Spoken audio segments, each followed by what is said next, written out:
outside looking in, and I wanna be back on the inside. I don't wanna be left on the outside, all alone.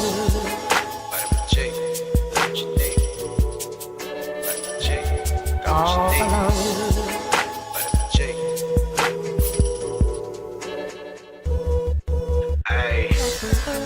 Rockin' with beats, discussing the heat in the streets. Take over the west and the east. I got what you need, a dose of this vitamin G. You rockin' with beats, discussing the heat in the streets. Take over the west and the east. I got what you need, a dose of this vitamin G. You rockin' with beats, discussing the heat in the streets. Take over the west and the east. I got what you need, a dose of this vitamin G. Rockin' with beats, discussing the heat in the streets. I got what you need, a dose of this vitamin G. You rockin' with beats, discussing the heat in the streets.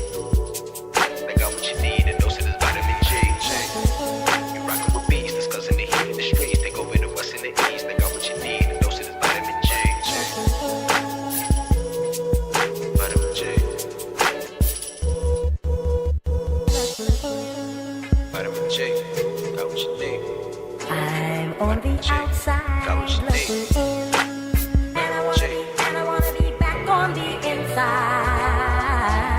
I don't wanna be left on the outside, all alone. Vitamin G, got what you need. Vitamin G, got what you need. All alone. Vitamin G. Discussing that heat in the street. Hey, we got just what you need on Vitamin G. You rockin' with beats, discussing the heat in the streets. Take over the west and the east. I got what you need, a dose of this vitamin G. You rockin' with beats, discussing the heat in the streets. Take over the west and the east. I got what you need, a dose of this vitamin G. You rockin' with beats, discussing the heat in the streets. Take over the west and the east. I got what you need, a dose of this vitamin G. Rockin' with beats, discussing the heat in the streets. I got what you need, a dose of this vitamin G. You rockin' with beats, discussing the heat in the streets. Got what you need, a dose of this vitamin G. You rockin' with beats, discussing the heat in the streets. Take over the west and the east. I got what you need, a dose of this vitamin G. Vitamin G.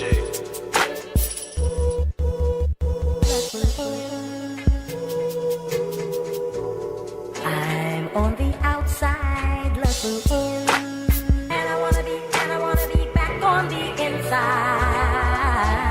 I don't wanna be left on the outside, all alone.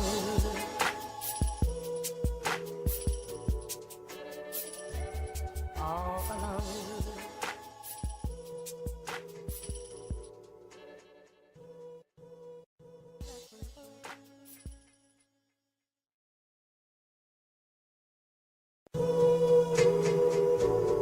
I'm on the outside looking in, and I wanna be back on the inside.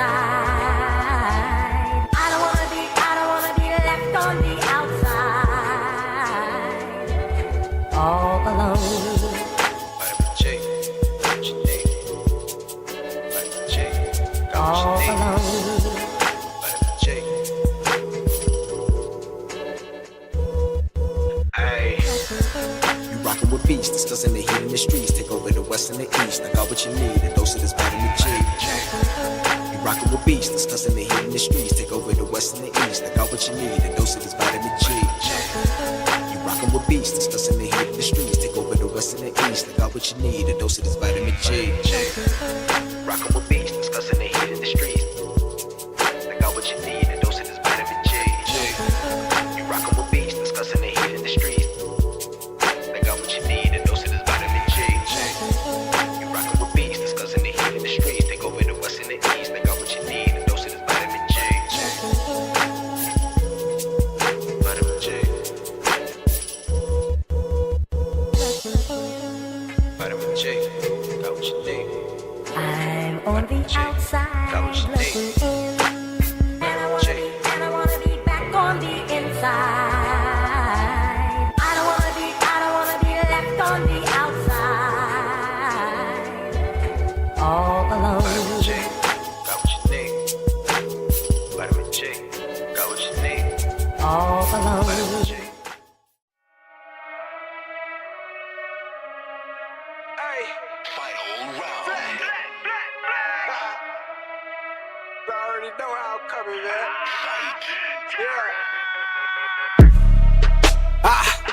Tryna run the town. Tell 'em no duck when they hear that sound. How they gon' come up now? Heavy as the head that'll wear that crown. I'm going pound for pound. And if it's about smoke, don't be told all of that. From an ounce to a pound. Check it, they biting this now. Cause my drip right up the seat. How could they be? Give me a couple of rounds. Cause I'm a beast when I'm on vitamin G. You see they start crumbling now. Mad struck start mumbling now. Get the gist, I ain't reaching for cloud. Plot twist, I'm the one with the keys. Clock glitz, know they love how it freeze. Different continents, I be torn. We living life, making yours look boring. See, we win at the end, it's a spoiler warning. Cause I keep heating up, I might blow the whole planet. They calling me toxic like global warming. But they keep tuning in once again and again. I'm the one at the top, just to form a warning. Truly, I'm De Niro when it come to movies. Get De Niro, entertain the groupies. Habanero if you come pursue me. But I hop on the gang, too busy rolled up whenever my girl getting moody. Link up with the gang, we all go insane. Catching them doors on the duty. I'm in Stixie, I'm locked in. Bought a box, I was like 10. Back then, used to box, nowadays they ain't throwing hands. Mama said we got more advanced. One thing about me, I adapt, bought a Glock fin. Keep me safe from the block in. The game kept me off the block. Ain't got flex about looting my Ruger. I can shit on you with my computer. See my graphics card costs more than your damn job can afford to pay you. And my monitor, big as hell, detail, so I can see when I spray you. To reload the clip and record the clip is go all say to that SSD. Know a whole lot of trill game heads like me wanna see tuned into that VGP.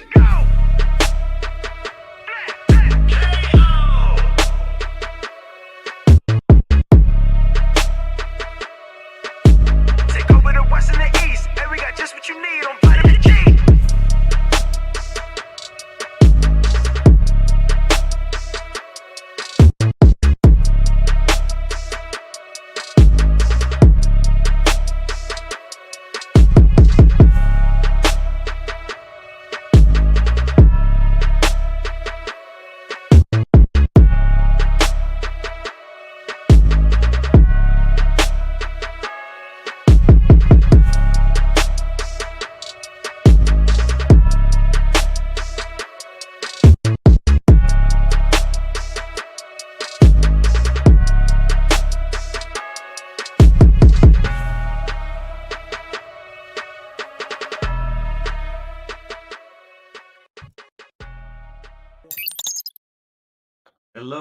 Hello, everyone. Welcome to this episode of the Vitamin G podcast.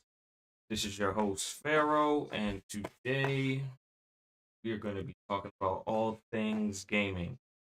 But before we do that, let's jump into our intros. It's been a while since we've seen a couple of these guys. Nappy, how you been?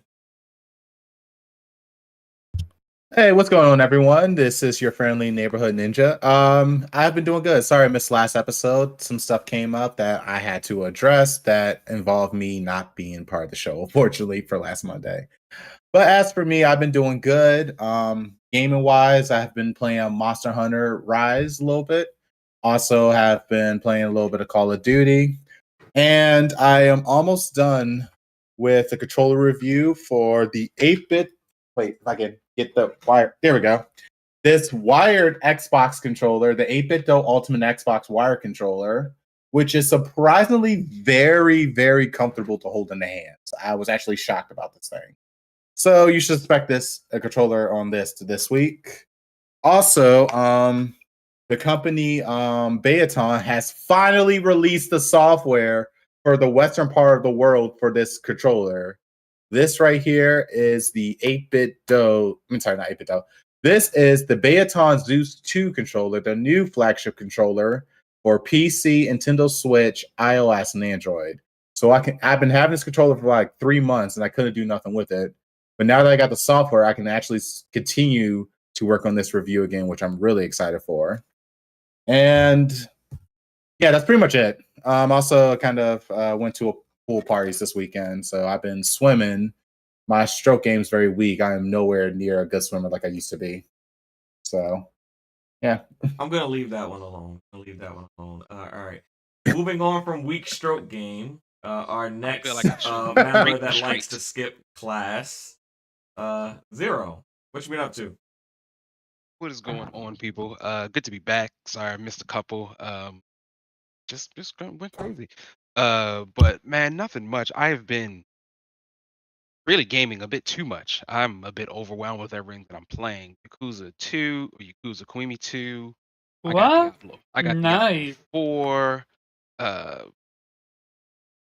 I'm still doing some stuff on Hogwarts. playing Destiny, playing Apex, um, Ace Attorney, Breath of the Wild, Street Fighter 6. I'm sort of all over the place. Monster Boy, which is a fun little game. Breath of the Wild or I, Tears of the Kingdom? excuse me, Tears of the Kingdom. Okay. Yeah. Are you a clone? Do you have a clone? Did you finally figure out a way to clone yourself? No, I get in like weird moods where it's just like I've sometimes like I just want to do Breath of the Wild. Sometimes I want to do Yakuza. Sometimes I just want I to can't do Street Fighter. imagine how you play it and you don't make mistake with the controllers when you're pressing a button. Because Usually I'm they're pretty all sure pretty different. everyone plays differently, right? Yeah, but they're different enough that it's not that I can I don't easily know. adjust. Like it would I've be more never- difficult for me going from like Tekken to Street Fighter than it would from Breath of the Wild to Yakuza. It's just Hmm. I've never booted up drastically two different. different games and got mixed up on. Even if they're the For same fighting type of games, I game. do occasionally, or shoot like it takes a second to adjust from like Apex to Destiny because Destiny's much slower. The only thing So that it's mixes like, me up is when I switch consoles. Switching I consoles, mean that's like, basically destroys me. switching a controller. Yeah, like if I play Man, the I'm used to same switching game, controller from if I play the controller. same game on a different console, that's what messes me up. If I play the same game, I get you. yeah, that's it. But yeah, otherwise that's it, man. Just I'm playing these games. I'm just committed to. I'm gonna finish them. Yakuza will probably be the first one I finish because I know I'm close to the end of that. I'm like the Mm-hmm. third to last chapter. Then probably Monster Boy because I think I'm about 50% of the way through. I'm just gonna keep going.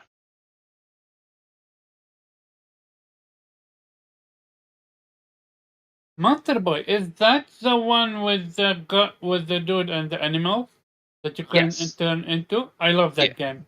You can transform that. It's beautiful animation. Yeah, The music is great great. story. Yeah, the story is Gameplay kind of fun and cool. fantastic.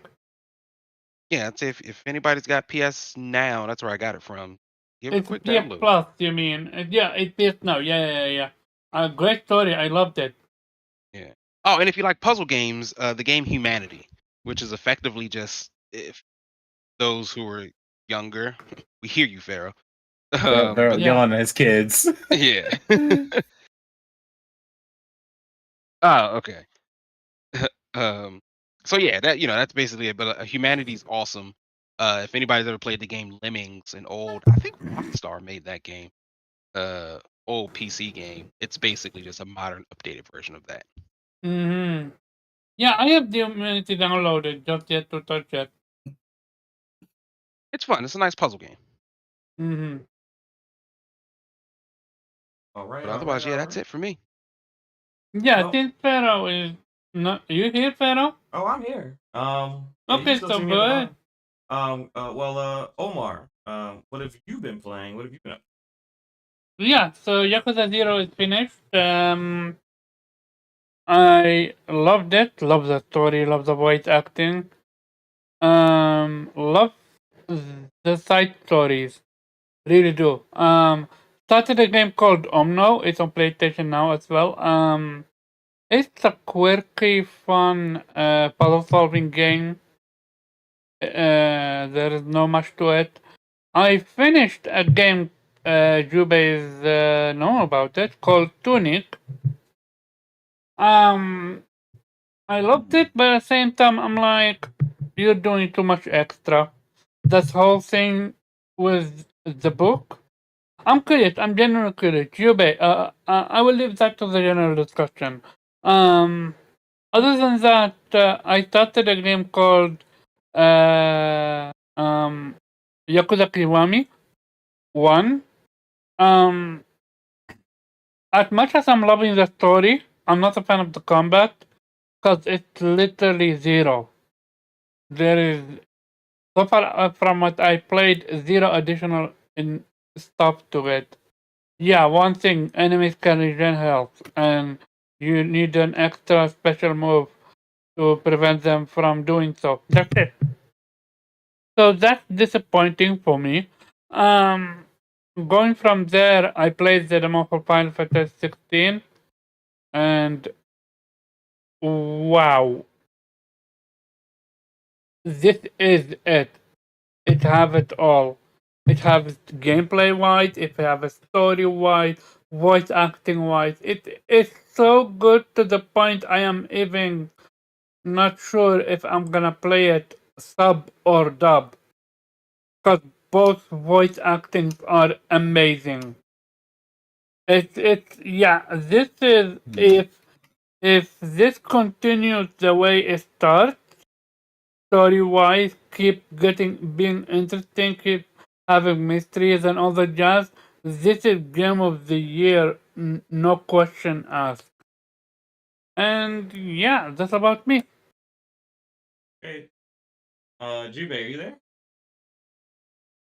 Of course, I'm here. All right, what you been playing? What you been up to? It's been a lot of Diablo, man. Still haven't touched Street Fighter yet. Been a lot of Diablo. I'm glad you're What? running. No Street Fighters? That's interesting. I've been saying Yeah. for weeks he's ducking me. Oh, now I'm ducking them. Nah, Oh. nah, not even. But yeah, it's been that. I tried the Final Fantasy 16 demo. I am not a fan of the dub voice. I'm just gonna say that. Just For it who? ain't hitting for me. For anybody, I'm not a fan. Mm. You know how I feel about that damn British accent, bro. They can have it. So Did they get British actors, or did they grab like American actors? and Yeah, actually they do. sound They British? do. I don't No, know. no, I no. don't like that shit. They are Brit. From the sound of it, they sound British.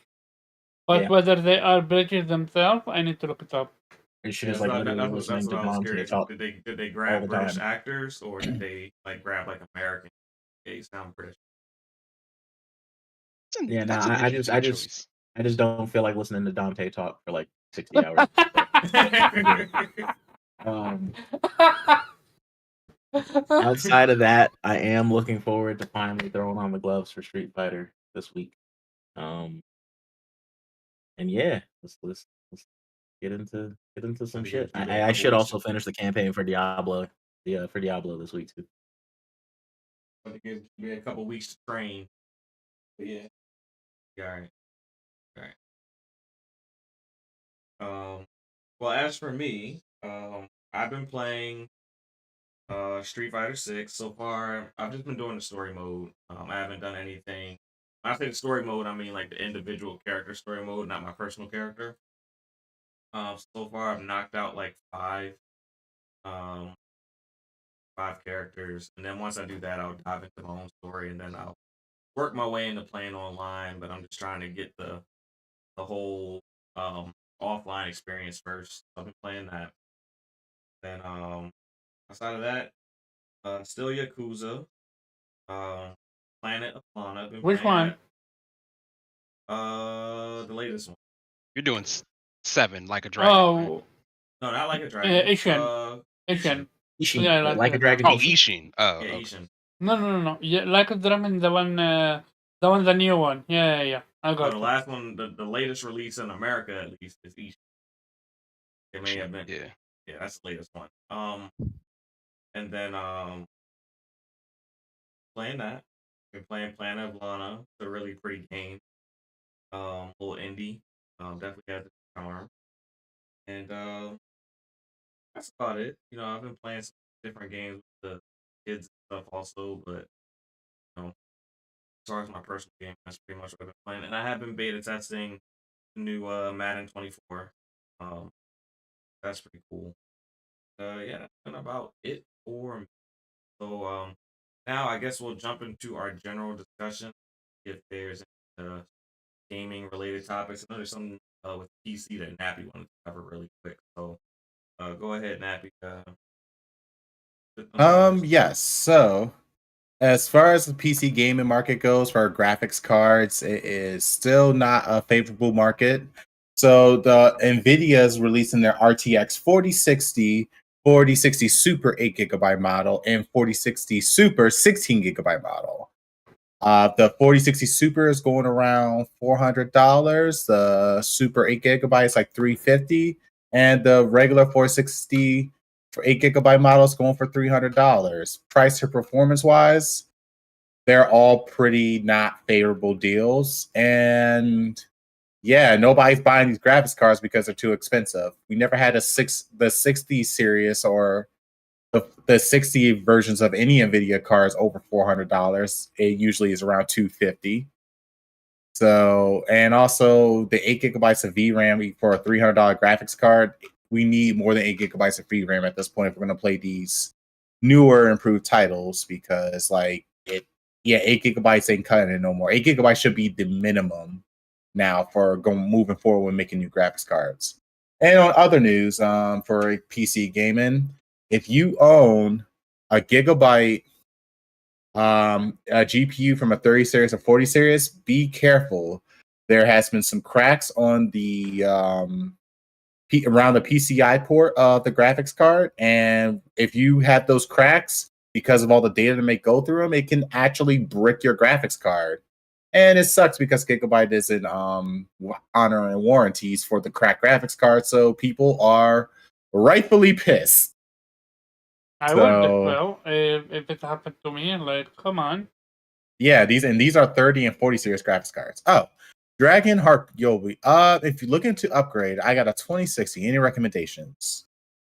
Well, sir, from a 2060, I will say with the current price, I mean, if you're not really care too much about the ray tracing portions, I will definitely say go for like a 3070 or 3080.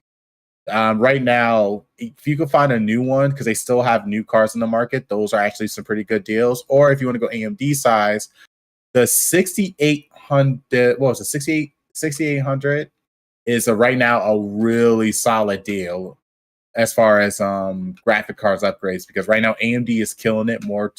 It's not, I won't say killing it because they have some pretty messed up deals as well, but the 6800 and the 6750 are pretty decent price to performance cards on the AMD side. So those are my recommendations. Okay. Are you done with this whole PC talk?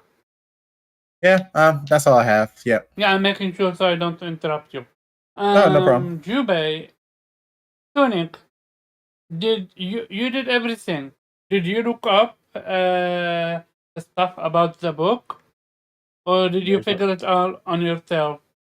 I found all the pages on my own, and it made sense. Okay, so you did it by yourself. Right. I mean, the whole point of finding the pages is to know what code to use on that big ass board. Yeah. That's literally the whole point. So, did you fuck yourself up by getting all the pages and getting the good ending, and then had to do the bad ending by New Game Plus? No. Okay, so you got the bad ending first, and then the good ending. I had bad ending, and I already had a save, so I got bad ending, reloaded, save, went back, okay. finished. Yeah, I did everything. I didn't cheat in the sense of boss fight. Just the whole puzzle stuff with the book. I'm not gonna waste my time with it. I just looked it up. But that was like a lot of the joy. While it's a joy, it's a time wasted for me. Gotcha. But if people have some enjoyment out of it, then great for them. Dude, which boss do you think the hardest if you had to shoot from?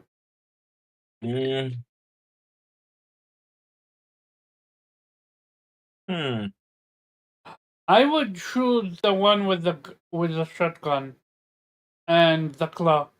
He is a run ender if you're not careful.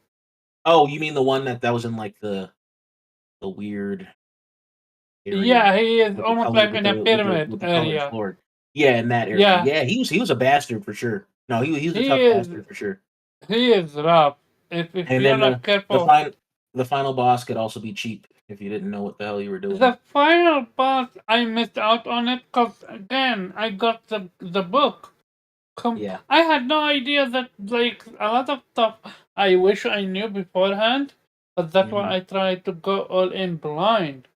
But hey, I went in blind with this one and I enjoyed it. I'm just missing one trophy, which is get the bad ending. But I need to do an entire playthrough for that.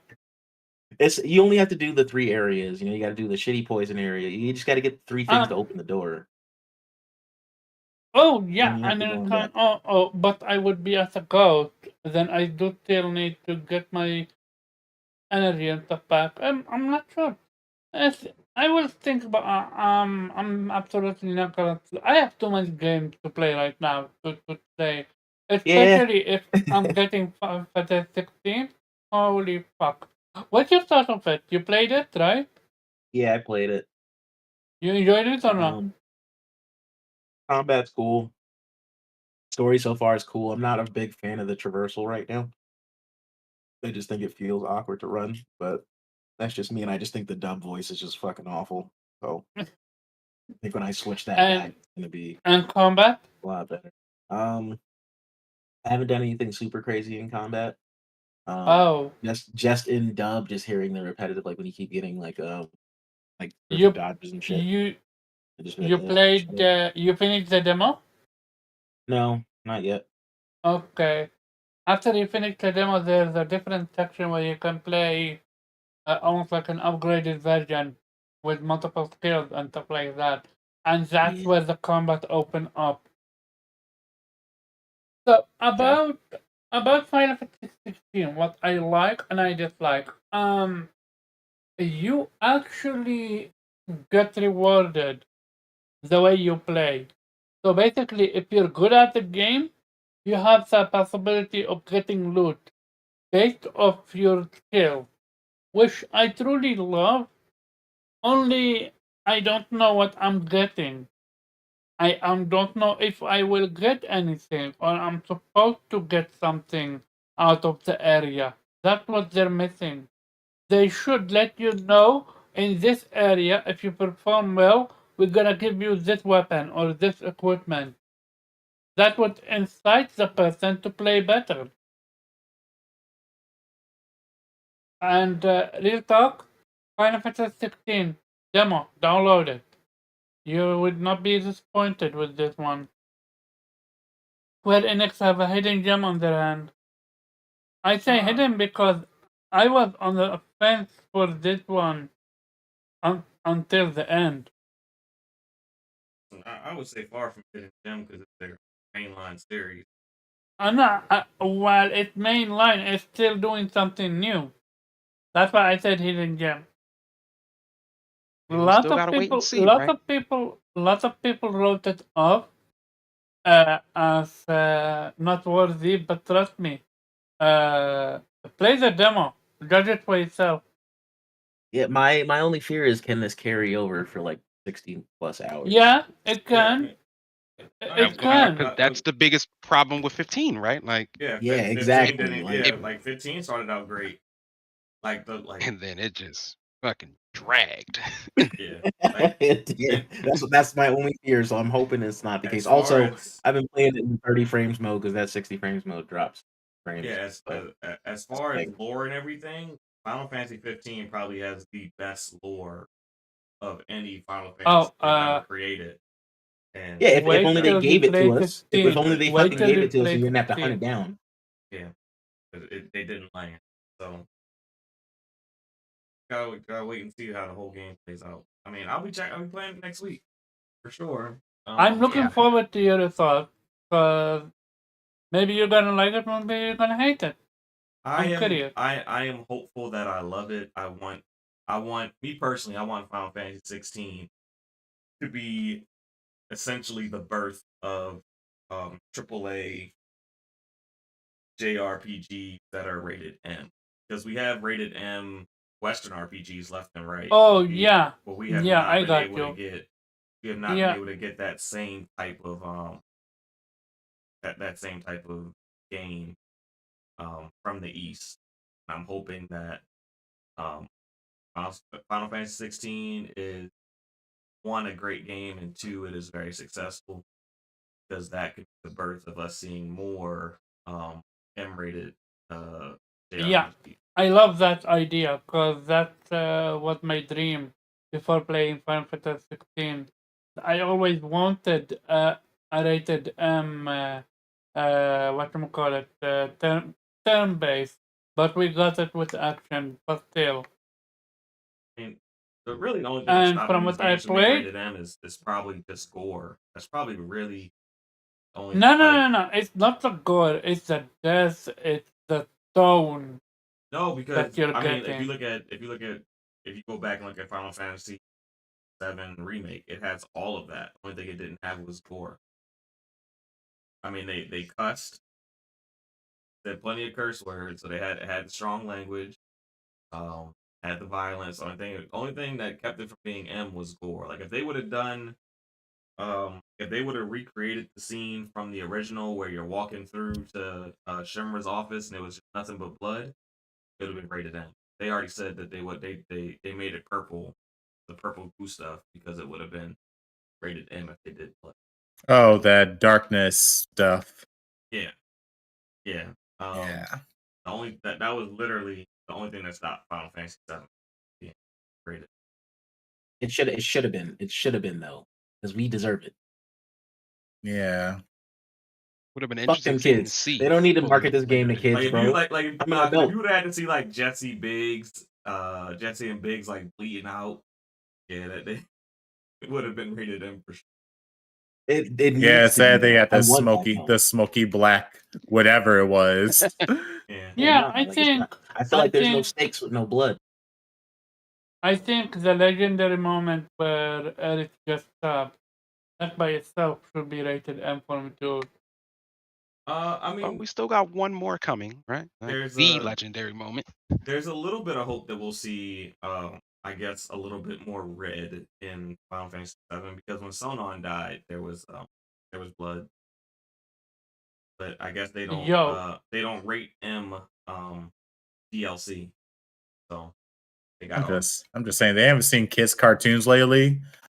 You know, all the booty shaking in cartoons now. You guys worry about a Man. little bit of blood? I was just telling Kofi on Saturday. I was at his house, and The problem with Japan is they are iffy when it comes to this.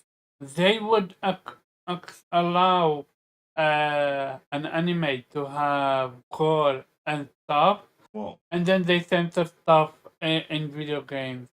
It's well, like it's not really up to them as far as what the rating is. It's up to different regulating bodies, and we have ESRB over here in America, and Europe has their own, Australia has their own. So just they. all I'm Europe has gonna the- say. Who's the Peggy? All I'm gonna say is, I'm glad this game is rated M for mature because it goes there. That's all I'm gonna say. For the first time, I actually felt what it felt to be a summon.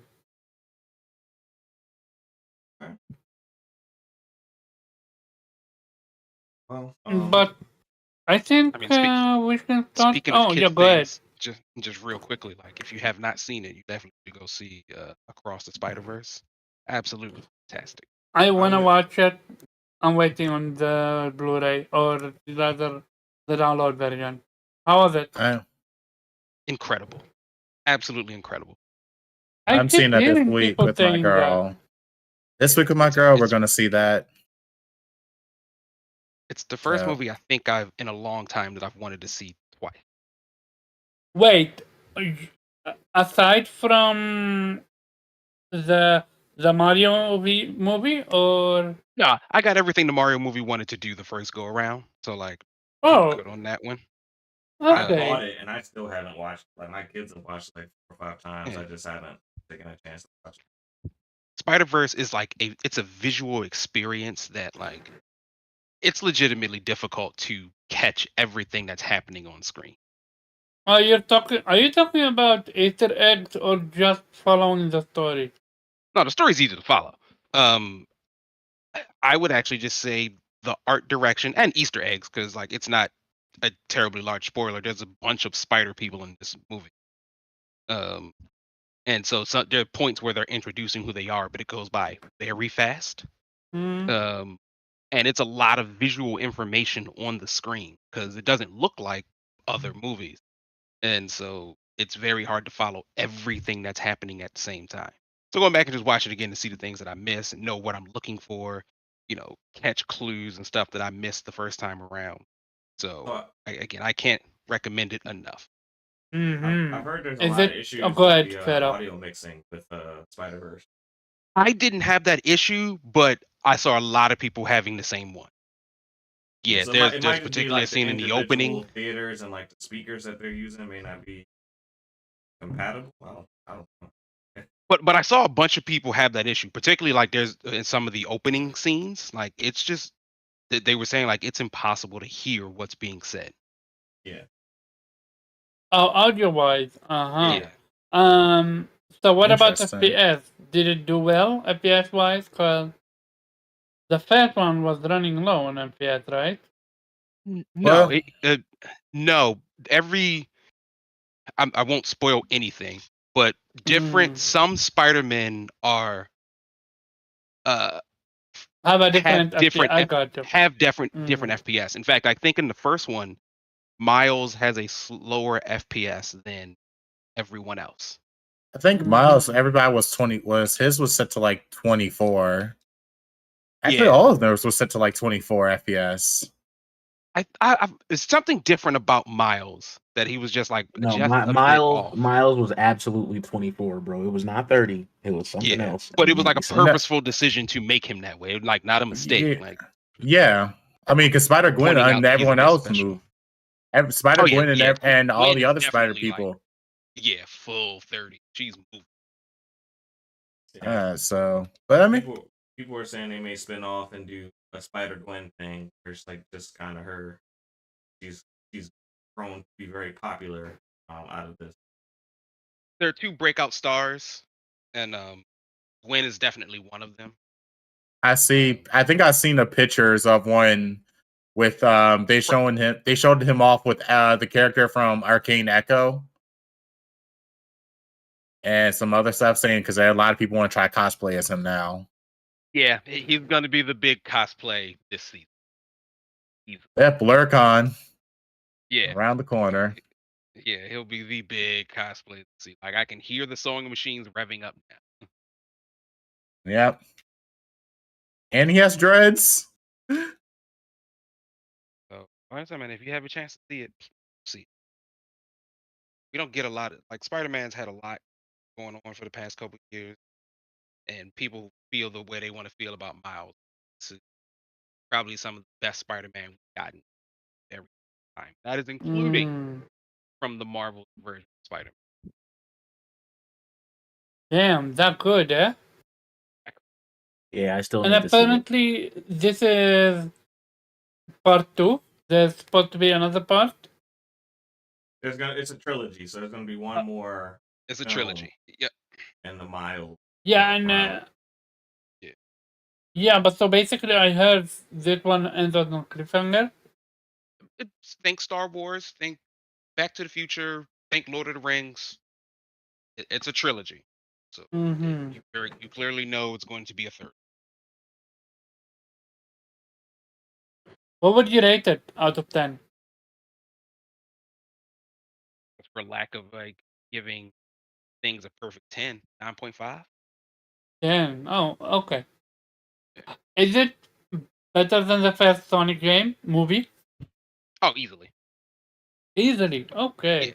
Yeah. I mean, to be fair, I think the Mario movie is better than the first Sonic movie. I love the first Sonic movie. That's why. Yeah.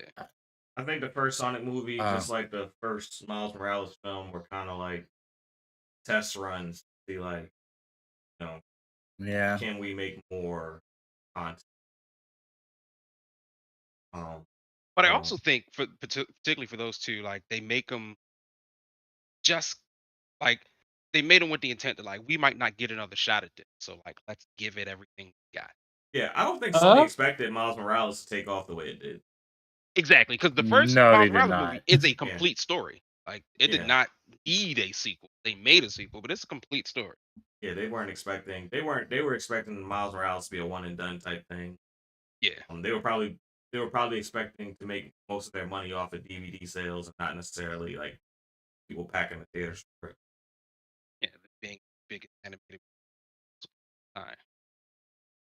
But why not? Miles is a cool character. He's a cool character, but he's a character that didn't necessarily find his success as Peter Parker. He didn't find his success in the comics and things like that. He found his success, with that particular movie. And then So- found more success with the Spider-Man I video game, but he wasn't like successful in the comics and things like that. He didn't have his like own cartoon. about that. I heard the comic for Spider-Man is atrocious. I haven't. This is Peter's current run. Yeah, there's a lot of people. But that's because they refuse to let Peter Parker be happy. No, somebody got to die. Come on, that's like one of the rules of being Spider-Man. Like someone close to like, you has to die. To me, that's the Game of Thronesification of storytelling nowadays. That like like your characters have to be miserable and can't have any joy in their lives, and they just have to. Yeah, but because like you need to let Peter grow up and let Miles take his place as the young Spider-Man. Like Peter Parker can still be here doing stuff, but like should have a family, be happy, because like family need. Yeah, like why would he need family? When does Spider-Man get time for a family? Damn well. As soon as he gets a family, it's going to be the second verse of Spider-Man? I mean, they had what happened to Gwen? They had a thing where she got a concussion. Spider-Man kills Mary Jane because his radioactive semen was attributed to her having like cancer in the comics. Like, just want guys be happy. Exactly. He doesn't deserve happiness. Look, okay, Spider-Man is never going to have a happy family. Everyone is going to die that's close to him, which is why he's not close to no one. He can. And he I think the only character that's allowed. He deserves it, like but it's just not happen. Justice for Peter. All right. For all the Spider-Mans. Let that man live. Not in this lifetime, bro. Not in this lifetime. It's only two get the show characters that's allowed to started. be happy. Only two superheroes that's allowed to be happy. Goku and Superman. Those are only two. Goku's happy regardless. He doesn't give a damn. Yeah, about but this motherfucker is so happy that he allowed his enemies to, whatchamacallit, heal before fighting him. Give him a sister beam before I fight my son. Yeah, precisely. Let's start with the show. Let's start. So yeah, but on to the main topics of today. We're gonna go with the Summer Game Fest as our first topic. I'm not sure how much of you guys have watched of the Summer Games Fest. I know that I myself got to watch the main showcase, and I missed the Ubisoft Forward today. I didn't see anything on didn't see anything past that, past the main event. I skipped. I saw the Capcom event. I watched all of them. I skipped the I skipped the Final Fantasy 16 one on purpose. Because the game's coming out in a week. I don't need your showcase. But yeah. Mm-hmm. So as someone who has seen them all, Jube, what did you think of this particular week of shows regarding the Summer Games Fest? We're gonna do a separate one for Xbox. What's crazy? What's crazy is that Ubisoft showed the most gameplay out of any show. Ubisoft has had the best wild shows. That is what's fucking wild to me. The past 2-3 shows of the publishers, Ubisoft has had the best shows. I'm not saying they necessarily ended up with the best game, but they showed the best. Nah, that crew Motorfest shit looks like hot garbage. I'm not buying that. But you know what I mean? The other shit that they showed. That Star Wars. The Star Wars game with the gameplay. I know that combat, it looks crazy in that game. I haven't seen it yet, but I've heard a lot of people have said that it looks so good they don't want to believe that it's real. So from the look of it might be on PC. Shit out of somebody, bro. I was in there. It might be running on PC. That's why. Running on PC or not, the image quality may be a little lesser on console, but the experience is the experience as far as the combat gameplay. Yeah, as long as the combat's smooth, I think it'll be. You can forgive a low image quality for smoother combat. I mean, Ubisoft is pretty consistent with their games being 60 frames per second, so I don't think it really matters if it's PC or console. they've been pretty consistent with that. But yeah, any other thoughts, Jube, that you have regarding the summer games? So I know you talked about Ubisoft. Just There's the main as a showcase. I know you saw whole, Alan's Wake. I know you um, saw Final Fantasy 7 Rebirth. Pragmata. Pragmata. I Nicolas Cage is returning to video there's games in Oh, some Nick Cage. capacity. yeah, like just in general, as far as the summer fit, I just don't like the format, bro. Like it's very cringe and stupid. Like I personally thought the Nick Cage segment was fucking he looked lost up there. Like this is dumb. All But right, so here we as are. far as not liking the format, you get the perception, because this is a perception that I get, that these showcases that Jeff Keighley does, he's not pushing costs onto the publishers, so he's finding revenue through advertisement. Advertising. Yeah, Yeah, yeah. and because of that, we're not getting the showcase that we're traditionally used to, because at E3, the publishers were charged to be there, so Yep. they didn't need to have any ads, on their stage. When you watch the E3, just watch the E3. Same thing with Xbox; they don't need any ads, all their stuff. So the ads are their content that's coming to their platform. That's their ad. But Jeff Keighley, he doesn't have a platform, so he has to generate revenue, advertisement as a means to do so, and it kind of does mess up the flow of the games. I don't know if you feel the Yeah. same way. Yeah, no, I mean, when you put it that way, yeah, I can agree with that. I'm not saying like the show is bad. It's just, there's just segments of it that I'd rather not have. Like Nicolas Cage coming up I and call those starting mouth. segments the You're pay like, the bills segment. Kinda, yeah. Kinda. I get. Okay. I can see it that way. But like overall, this has been this is about to be a very expensive fall season. Not even a winter season. Fall is about to break pockets. Yeah. Like, there's a lot of shit coming out in September and October, yo. Like a lot. I don't know of shit. why they did And that it's to just us. back. It's just back to back to back to back to back. Like They said the October's about to be a summer's thing. over with.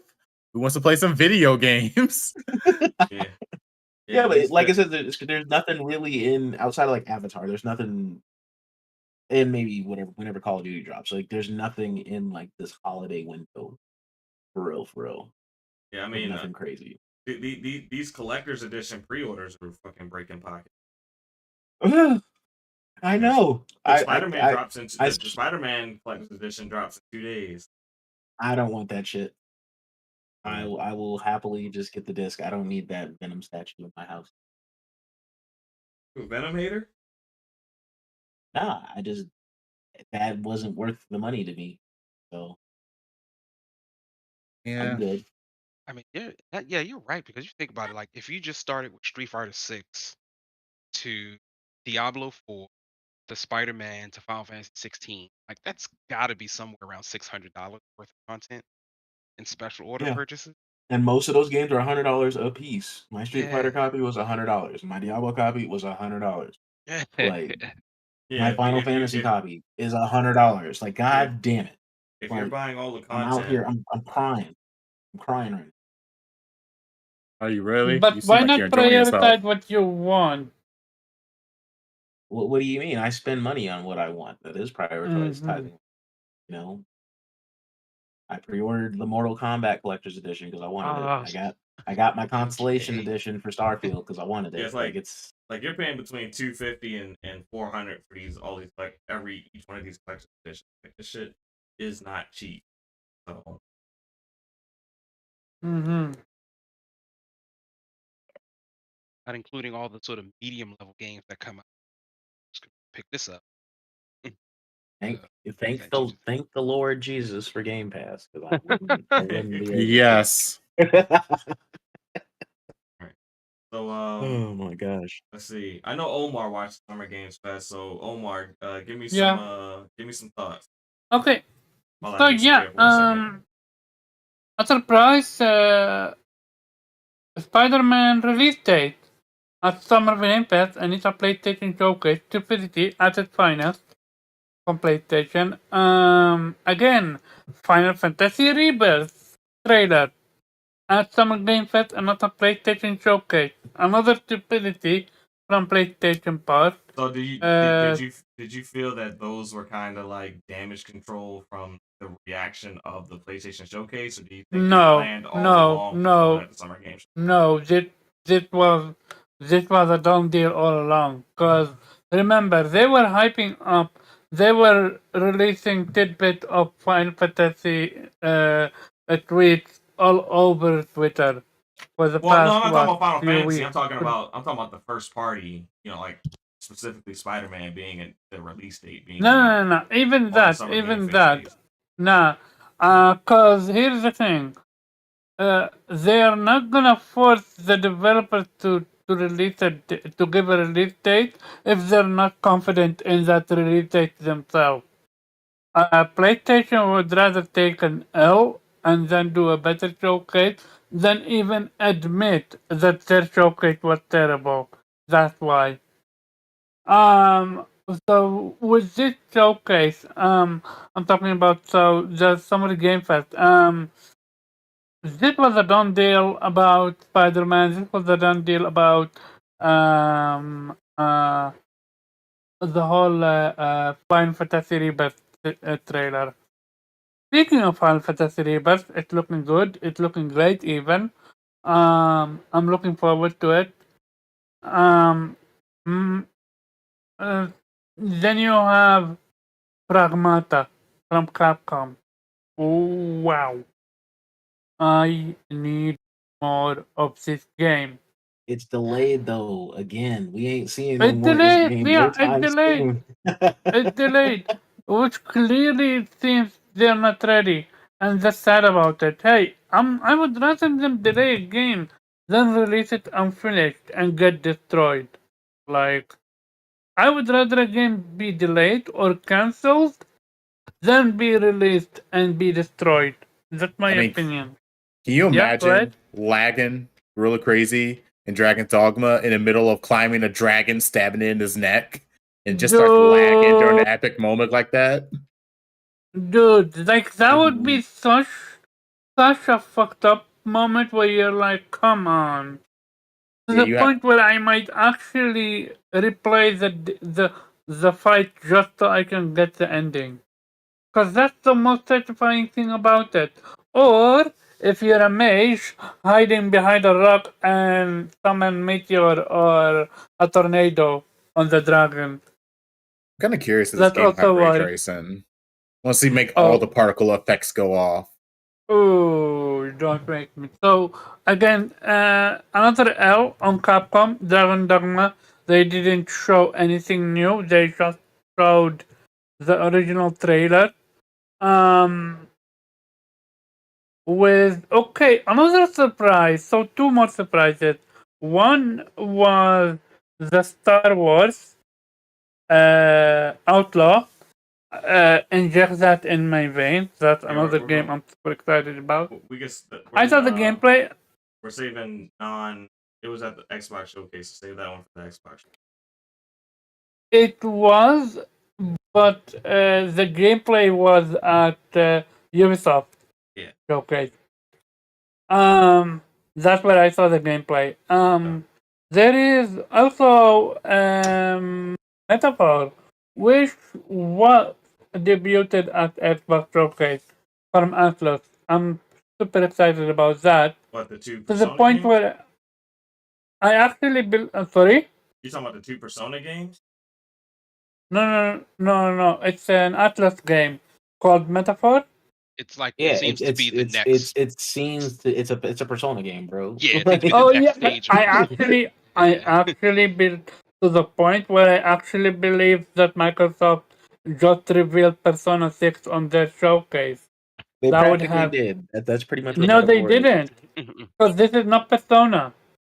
If you look at the character design and even the menus, that shit is screaming Persona. So it Are you might not talking be. about? Are you talking about the game It's that's from not. the makers of Persona? Or are you talking? Yes, about... Yeah. yes. No, yeah, That's not. but That's not Atlas though, is it? I thought that was a It is. different. no, that's Atlas. They still work at Atlas. Okay, I wasn't sure. It's Atlas and No. it's P Studio. It's the studio that makes Persona. Like Okay. Atlas is the PC that makes Persona. Okay. And they're owned by I'm Sega. just clarifying because I got like based on the wording during the show, it made it seem like they, I had other stuff I, going on. Just Yeah, so no, this game was a project called Refantasy or something like that, and then yeah, they rename it Metaphor. yeah. So I'm Because excited typically, about. like 9 times out of 10, when it's the same studio that's making the game, they don't say from the creators of Persona when it's the exact same studio. Like normally they I don't do. think it's the exact. I think it's similar to how Shin Megami Tensei and Persona are Yes, related. Yeah, So like, I don't know if it's like 1-to-1, but we like, don't it's know. clearly the next evolution of what this series is. I think. yeah. But I'm just saying, like, Yeah, but typically I when think you like talk about who made the game, like in the trailer, it's because they moved on to a different company. So I was like, Yeah. that's why I was like a little I confused by that when I think saw it. I think with this one we're gonna see this game, and then we after it we're gonna see Persona 6. I do believe Persona 6 is coming. This is not Persona 6. Apparently, rumored Persona 6 is rumored to be for to 2024, so we will see. After it, there is this game, A Prince of Persia. Look, I love Metrovania, and from the gameplay that I saw, I'm sold. Give it to Yeah, me. Persona 6 did look really good. It- I mean, not Persona 6, Prince of And Persia. A Prince of Persia, I don't know what happened to the remake. I don't care about it. Give me this 2D, Metrovania style. I'm loving what I see. And then what else? Um, the two games that are first party. Okay, so 3-1. You have Fable, which is That's for the next it's topic. Fable. Oh, that's next topic. Yeah, Okay. that's what I was saying. Like The you're last talking one. about games that are gonna be in the next topic. Okay. Okay. So then Yeah. I think yeah. Let's move on then. Out of me. All right. Let's see. Zero. What did you think of the summer game fest? I actually really enjoyed all of it. I actually watched a lot of it. I watched the PC show, the indie dev show, obviously Xbox sort of main showcase that they had.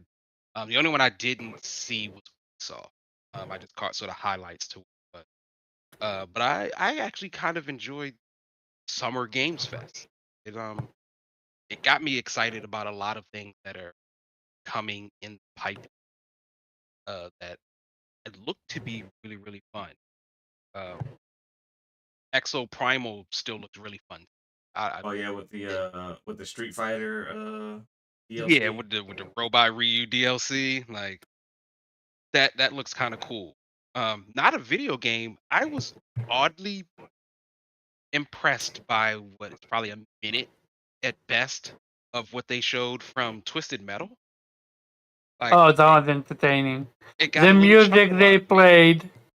Yeah, I was like, okay, let's see what this is all about. I'm still not terribly hyped for it, but it made me at least want to give it a try.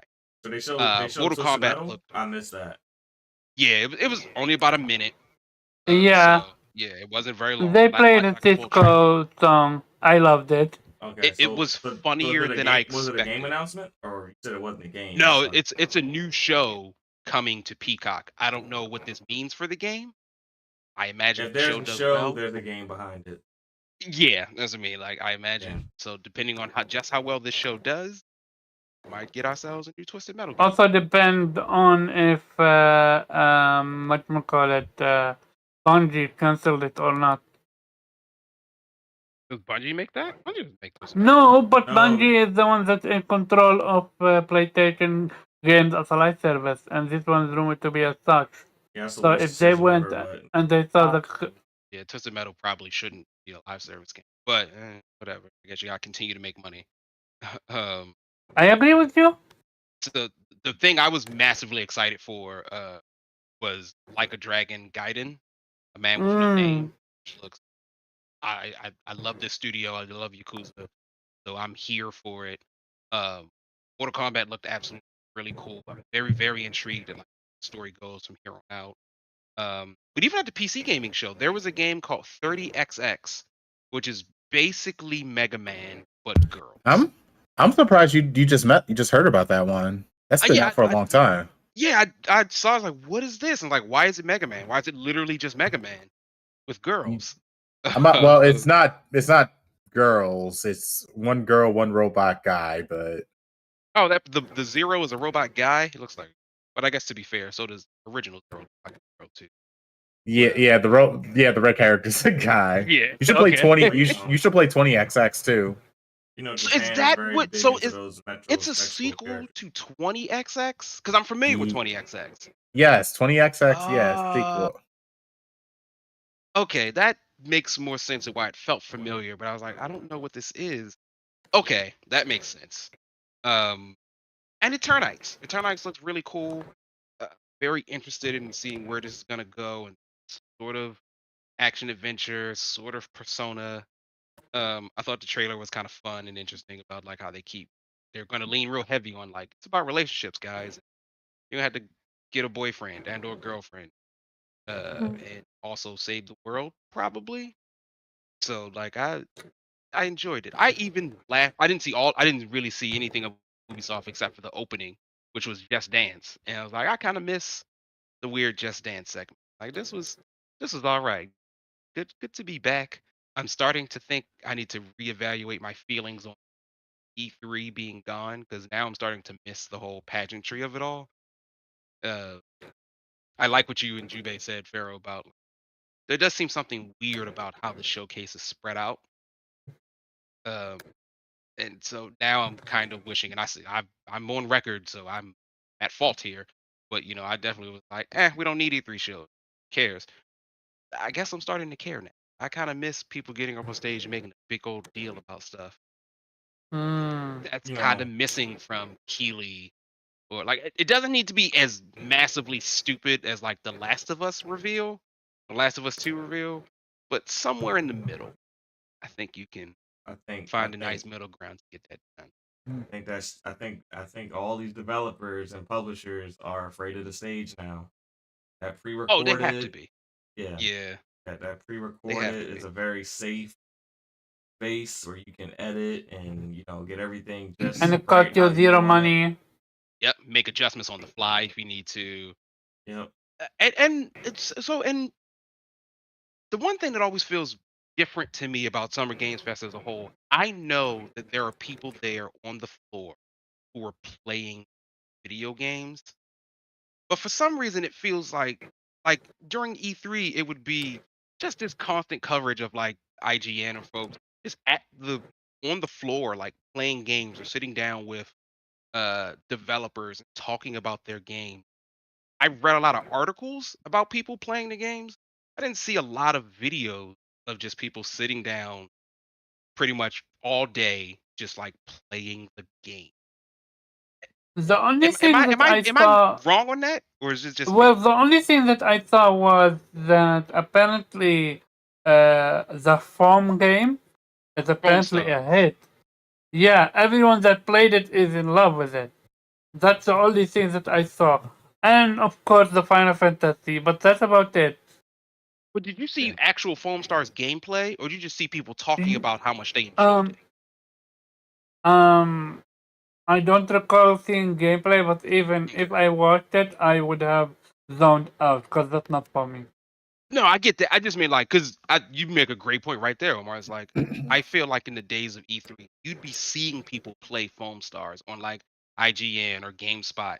It would just be running. It'd be like from 1 to 2, we're just gonna play and talk about Foam Stars for a little. Yep. And you Yep. just watch people play it, and it's like it just gives you a sense of like, oh, this Like is what it back looks back like. when the news outlets had like the breakdowns for like what was going on Yes, there after doesn't the seem to be the coverage. breakdowns anymore. Like, I do miss that part. Like when we were watching E3, it was like we were getting coverage. You know what I mean? Like yeah, they'd yes, show it, and then there'd be like a round table discussion of like what went on and like shit Well, like that. Like it's that's nowadays, it. You use the word. It was coverage. That's it. nowadays you don't really get that same coverage. What you get is a lot of the games that show up on the stage. You get them as demos, and like they're right on the Xbox or the PlayStation, they'll have like a Summer Games Fest section, and they'll have the games that they want you to see. You know, Yeah, there for I you to think download and play. what should happen is, and this is a tall order, no one is gonna do that. I really wish that developer would prepare a demo for us to play, and I'm talking about the ones that have no access to Summer Game Fest or all that jazz. Cause yes, I want to feel involved and have someone break it down for me. But why would I want that when I can literally play it in my hand and play the demo? I want something like that. Do something like that, and then you're gonna feel like you're experiencing it. Yeah, because I mean, like Mortal Kombat was there, and I've read reports about people playing Mortal Kombat. I don't even know if I'm I need a pretty demo sure. yet, but I would have liked to just I see people don't playing. know, but do we know if it's if people are allowed to get to film stuff? Because remember, embargo and all that jazz, eh? Well, I think you're right, but like that didn't used to be the case. It used to be that we What would did you see say? people talk. That didn't used to be the case. It used to be we would see people talking about it while playing it. The developers would chat a little bit about what they got coming, what what their idea behind it was. They'd interspice it with the trailer that we'd already seen earlier on the show. And 30, 45 minutes of just like talking to Ed Boon about Mortal Kombat. I mean, we kind of had that with the Bethesda, with the Starfield one, didn't we? It's a lot different than It's yeah, Prime E3 like that was a days. showcase. Yeah, that was a Bethesda approved designed showcase. Oh, you're talking about something It's like it's at like E3. this. Okay, I We got could, you. as a podcast, we could theoretically probably get like press passes to E3 at one point. We, the Vitamin G podcast, could go and talk to some devs, sit down, play their games, and host it through our stream. That Yeah. seems to be gone. Yeah, that part is gone. And Yeah. it used to be a Hmm. big part. It used to be my favorite part. Yeah, That's that where was the back Nintendo when- Treehouse came from. Like you it Yeah. was inviting people there to do that. TV Like and back just enjoy back the in the video. G4 days, Yes. watching Adam and Morgan go out and Yeah. I mean, even the Kevin fact that Pereira and shit. G4, Like the everybody was fact that cool. G4 came and went and died, it goes to show you why developers don't care about that shit anymore. G4, To be They don't fair, need I think to. G4 died for a different reason. Yeah, I was like, and then- G4 died because of what they decided the direction they decided to take, and then backtrack. Yeah. yeah. And it still didn't save it. The worst thing they did was combine with Tech TV.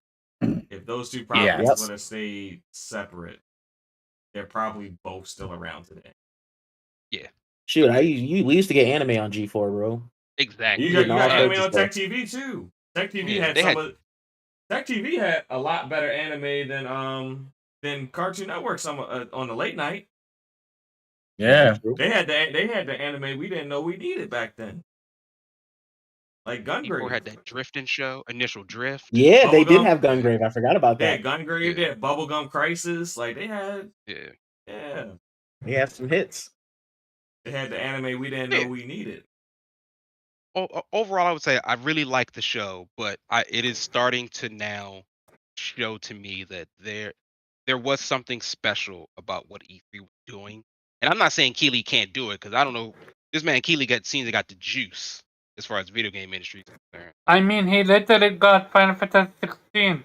Yeah. I mean, I don't know how 17 you managed to be like Rebirth. Sony. You gotta give that up, bro. Like I'm gonna need that for me. I'm Okay. surprised PlayStation allows that. Like, it's that legit I don't know what mind-boggling. Keeley must know where the bodies are. I don't know, but like He that man clearly does. Well, juice. it's getting He to the point literally where got the release date out of It's- PlayStation, and not on his on PlayStation own showcase. Let that sink in. So what I would say to that is the difference between Keeley and PlayStation is that when you're at a PlayStation event, you only are getting PlayStation customer eye for the most part. Keeley, his stage is a general audience. So Yeah, but you're So still getting more customers out of PlayStation than Jeff Keighley. no, you're not, You because are. You actually are. you're only marketing to customers that you already have. So No. it's a View-wise. yeah, but you don't care about those views, because those are the people that are already gonna buy your product. You want new eyes on your product, so that's why you make those announcements on a neutral stage like the Summer Games Fest, where you would garner a different set of eyes than you normally would at your own. It's not that your stage is like less impactful or anything like that, but you're trying to bring a new audience. You're trying to bring in more customers, and your stage doesn't necessarily always create more customers. You bring a lot of the same, you know, you retain customers through your showcase, and you use other showcases to bring in new customers sometimes. Yeah, it's just one of those things. But like I said, I really did enjoy the show. I'm excited for what we got coming up across Did the board. Uh, Did you see the Prince of Persia trailer, the Star Wars trailer? There is also one with Avatar. Like lots of trailers, and most of yeah. them gameplay. And a really funny was it Baldur's Gate 3, the trailer? Yeah, I Ye- think they that had a it was trailer and yeah, an it was a announced really date. funny they had Baldur's a Gate trailer. trailer. Yeah. That was a very funny trailer that they did. So I thought that was kind of cool. Well, are those your closing thoughts on the Summer Game Fest, Zero? Yes, sir. All right, all right, all right. So now we're gonna move on to Nappy.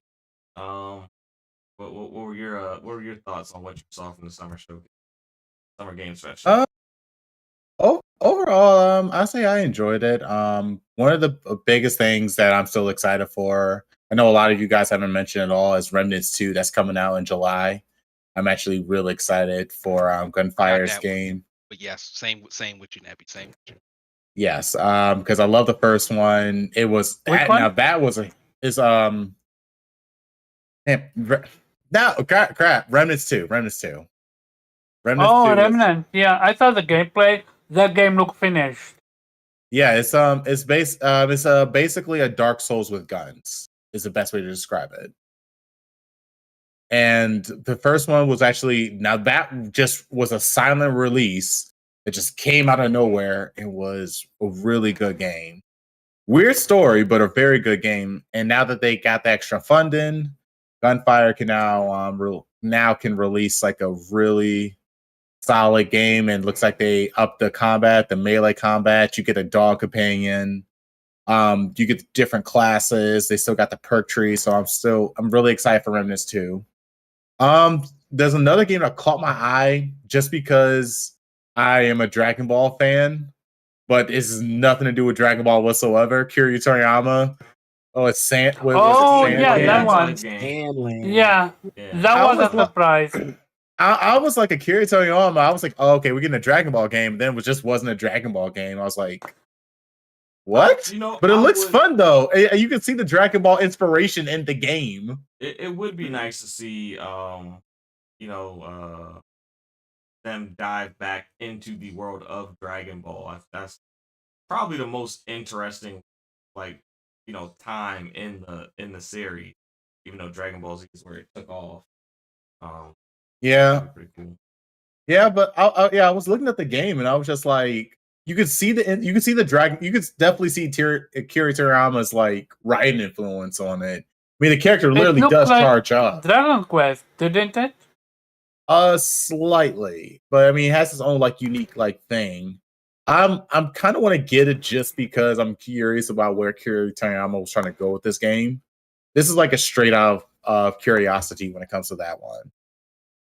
Because that was another thing. Lies of P, that was coming to Game Pass, which I was like, okay, that's a Game Pass game. I'm gonna get that. Sonic Superstars. I'm really curious because I don't understand. It's supposed to be a fast-paced running game, and I always thought that if you're gonna have 4 players, especially now that they said you could play with Sonic up on the same really screen. good. Yeah, but my only thing is, since it's a fast-paced game, I really think that people yelling at each other who can't keep up with the rest of the crew. Right. Yeah. You need to I play. will. It was like a fucking one shot in like Shonen Jump. Like it's not. Yeah. It's only one volume. It's really, Oh, So really? it exists. Oh, I had no idea. So yeah. I Like back I in never heard of 2000. it either. Yeah, it's one of Uh, his older sequels for it. It's a demo for Lies of P. Demo went live right after the showcase Saturday. It's pretty good. Own.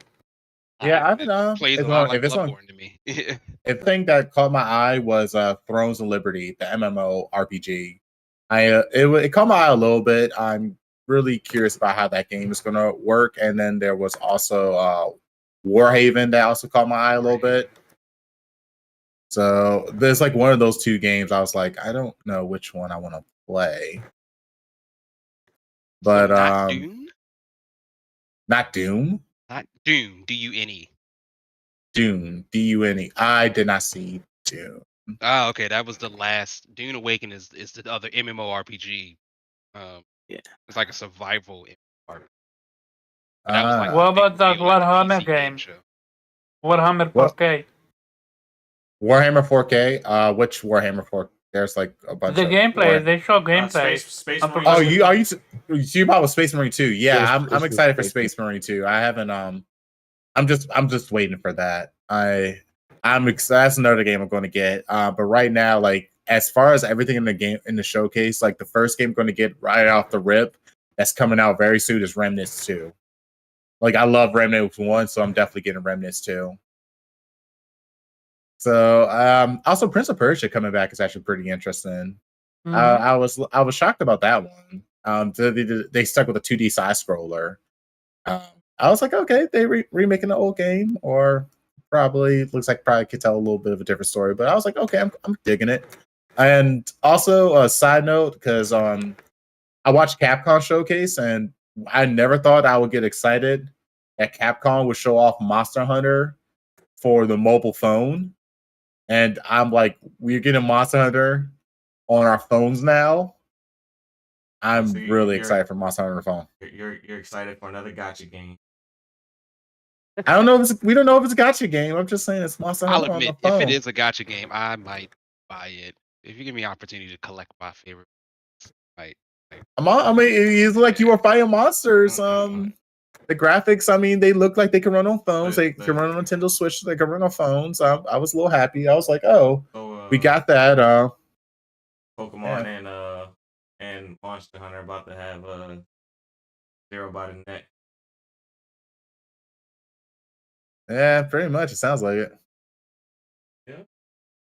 So, Man, but as far as my games for summer game show that I watch, I would definitely say I'll probably wrap it up. The game I'm getting next out of everything is Remnants 2 because that is right around the corner. And I am very excited. Gunsfires made a really awesome game. I don't know if this game will be considered a AAA title. I know the first one was AA, so maybe I don't know if this one's a AA or AAA, but I'm really curious and really excited. Yeah. So my thoughts on the showcase. I saw some games that I like. Alan Wake 2, that showed really well. That stood out to me.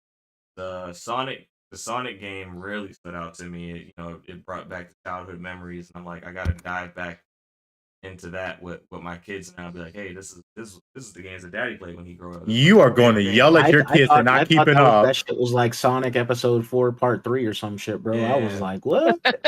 Yeah, that's what it looked like at first, and it's lit. It's lit. That's definitely a day one cop for me. I'm not the big day one guy, but that's a day one for me. Like I still haven't got Sonic Frontiers, but that one is something I'll probably grab. And I didn't grab that other Sonic collection, and I'm glad I didn't grab it now that this is out.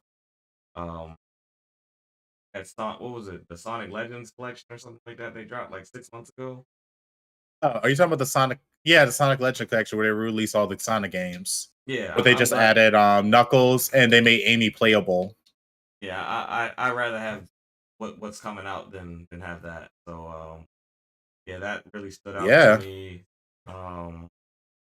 Thinking more Summer Games Fest games.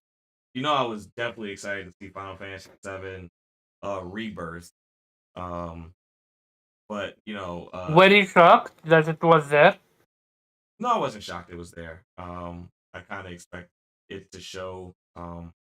It was slated to release winter 2023. It looks like it got moved a couple months into winter 2024. So um,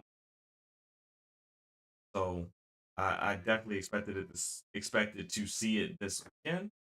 Um, and that's about it. And the thing that I like that I saw with the Rebirth trailer, I like how they expanded on the combat that they developed in Intergrade. How Mm-hmm. Sonon and Yuffie had combo attacks. I like that they did that. You can see that they invested a lot of time into um, the battle system even more, which was already extensively in depth what they did with the materia system. Um, so they added some other bars that we're going to see what they mean um, on each character screen. Like once they fill up, you're able to do different type of attacks. So I'm definitely interested in seeing that. Um, Twitter kind of went crazy with their theories on what things in the trailer meant, but yeah, so that was like the highlight for me of Summer Games Fest, seeing that one. And that Star Wars game looked great. I didn't get to see the Ubisoft forward, so I'll um I'll give more impression on the Xbox showcase topic when it comes to games like that. See anything else that Did you really see stuck? the Turtles DLC? Oh yeah, Ninja Turtles DLC that looked good. Um, Oh yeah, the Ninja Turtles. Was yeah, surprised that they're actually coming on with the DLC. I'm not surprised at all if they're coming out with a DLC. Um, the like that Ninja Turtles game was kind of like a passion project from that studio, and like they released what they could, and they made it known that they would release more content depending on the success of the game. So, Mm-hmm. being that the game was So by more mostly content, it means that the name did well. yeah, so so I wasn't surprised that we got more content because they already made it known that had the game done well, um, they would continue um making games. Mm-hmm. I think there was a game from Devolver Digital that was on the Summer Games Fest stage that kind of stuck out to me, but I can't quite remember. I gotta go back and watch. There was quite a few, I think. What Yeah. about Um, Devolver? yeah, Devolver Digital they had a game that it kind of stuck out to me, but I was watching Summer Games Fest on late nights. So I was kind of going in and out. Um, No, but they had like Wizard with a gun. I don't I know, but I actually thought it looked interesting as I was like dozing. So I got to go back and look at it. their Um, direct is actually very funny. I'd say yeah. just watch that. Yeah. I mean, that was pretty much what stuck out for me. If you guys want to have any like general open uh discussion on what you saw Summer Games Fest. Hold on, There's a my lot of kid's cool trying to say PC games something. coming. Like there's a lot of cool PC games coming, like Nova Roma or Bloomtown, My Friendly Neighborhood. Bloomtown looks interesting about like a little JRPG, but like that's not exactly what it seems to be. So that seems kind of fun. Like I'm interested to try to play it and just see what it looks like. Um, trying to think what else. Parcel Corps was like that weird biking game that came out. Like that seemed fun. That's from the Xbox show. Yeah, the Like a Dragon. Yeah. Yeah, that'll be the And there next. was a We're few, going we're but going right that's into from the. Xbox show. Yeah, Yeah. Right. All right, and that so Toxic Commando seems Top. interesting. Yeah. I guess Overall, we got a lot of games we coming. got a lot of games. we got to see Yeah, a a lot of lot of games. games. So games. Well, um, that's all we got. Let's dive into uh the showcase that was most anticipated this weekend because they were either gonna sink or swim at this one. So we had the Xbox showcase. Quick opinion for me, I thought they absolutely nailed it as far as um, being able to deliver a lot of content. They showed some of the bigger games that people were expected to see, and showed a lot of first party, and they showed some games that we weren't expecting to see. But let's start off with getting some topics from the panel. I'm actually gonna go with Omar first. What were your thoughts on X? Okay, so just with PlayStation, it was a great um, um, gaming showcase, but it was a terrible Xbox showcase, at least for me. And here's what I mean is that we found out that Starfield is 30 FPS. We found out that we still don't know what's the improvement with Hellblade 2, combat wise. We know that they So hired someone that involved in combat, yet they have yet to show us any combat. There's that. What else? Another Forza has announced. Good for Forza people. The two games, three games. I'm interested from Xbox Showcase. Oh yeah, Avowed is downgraded, so there's also that. how is Avowed Stop downgraded? downgraded. How is it downgraded? I'm about to say, how's it downgraded? The only Oh, avowed shit we saw was CG, bro. Was it Of C- course, was it was going CG? to be like Was what? it Literally, what the fuck? I was bet it? you Wolverine ain't gonna look like the I mean, fucking CG trailer I we got mean, from fucking Wolverine. But let's be we real. will see. We will see. Taking point with the Also, Avowed's on showcase. PC too. Fable looks interesting, but I want to see gameplay, how it plays, and stuff like that. They showed that. Stop acting like they didn't. Sorry? They showed gameplay, bro. they Stop showed acting some. like They, they they didn't. showed some aspects of gameplay, like I didn't when they say were they throwing. didn't. I said how it plays. I didn't say they didn't show gameplay. I think I'm talking about combat. How is combat gonna be? How is magic gonna feel? What type of skills you have? Stuff like that. That's what I'm talking about. Um, the games that I'm interested in, which is from Xbox, the two ones are Clockwork. As much as I'm not a fan of from FPS, this looks interesting enough. It reminds me of Bioshock Infinite to the point where I'm like, okay, and especially with messing with time and stuff like that, I always enjoy that. Um, and the other one is from, I think, either In Exile or Compulsion, which is an Exiles game was character. Clockwork. No, then it is the other one, Compulsion. Compulsion's game was N- South of Midnight. yeah, this one. Yeah. Um, we didn't see any gameplay, but I like what I saw visual character design wise and stuff like that. And I'm curious. It gave me almost like a Scalebound vibe in the sense of how a Scalebound was revealed and stuff like that. How you're one person and yeah, I'm curious what we're gonna see from it. Gameplay, how it's gonna play. We didn't see Everwild, which that was the one game that I was super excited about, and uh, shit ton of multiplayer that I am absolutely gonna play on my PlayStation. So at the end, oh yeah, and Starfield, which I have absolutely no interest in. So the show again, a great show, but for me, as an Xbox show, it's a 3 out of 10. A 3 out of 10. Yeah, because I'm rating it about what I'm interested in playing, and it's three games, which is the Fable one, the Clockwork one, and the Compulsion one with Midnight. That's it, and the rest are all multiplayer. Okay. I think if you come out of an hour showcase with 3 or 4 games you're looking to play, that's a pretty damn good showcase. Because most of the game, like they showed a big variety of games. So if you found 4 that you Yeah. really like, pretty good showcase. No. but that's what I said. I did the same with PlayStation Showcase. I said it was a great PlayStation Showcase.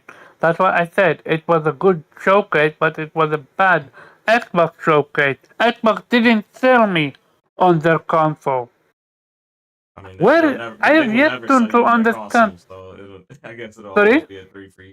I So mean, they'll never, and that's what they've invested heavily into. So like, yeah, if you're not in WRPG, the shooters, I would absolutely play the fuck out of Clockwork, and I would play.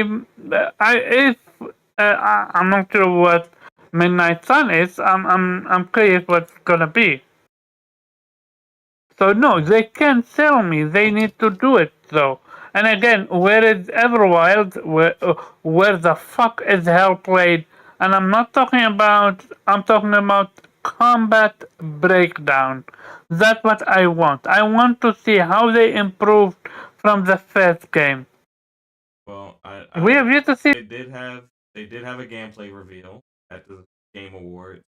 I think one of the things that is kind of tripping people up, um, and we'll see if they are to get away from seeing prompts on the screen that kind of show that because with the Fable we saw like when they were like when she was throwing fire at the enemies that and they were getting all thrown around like part of that was That's gameplay.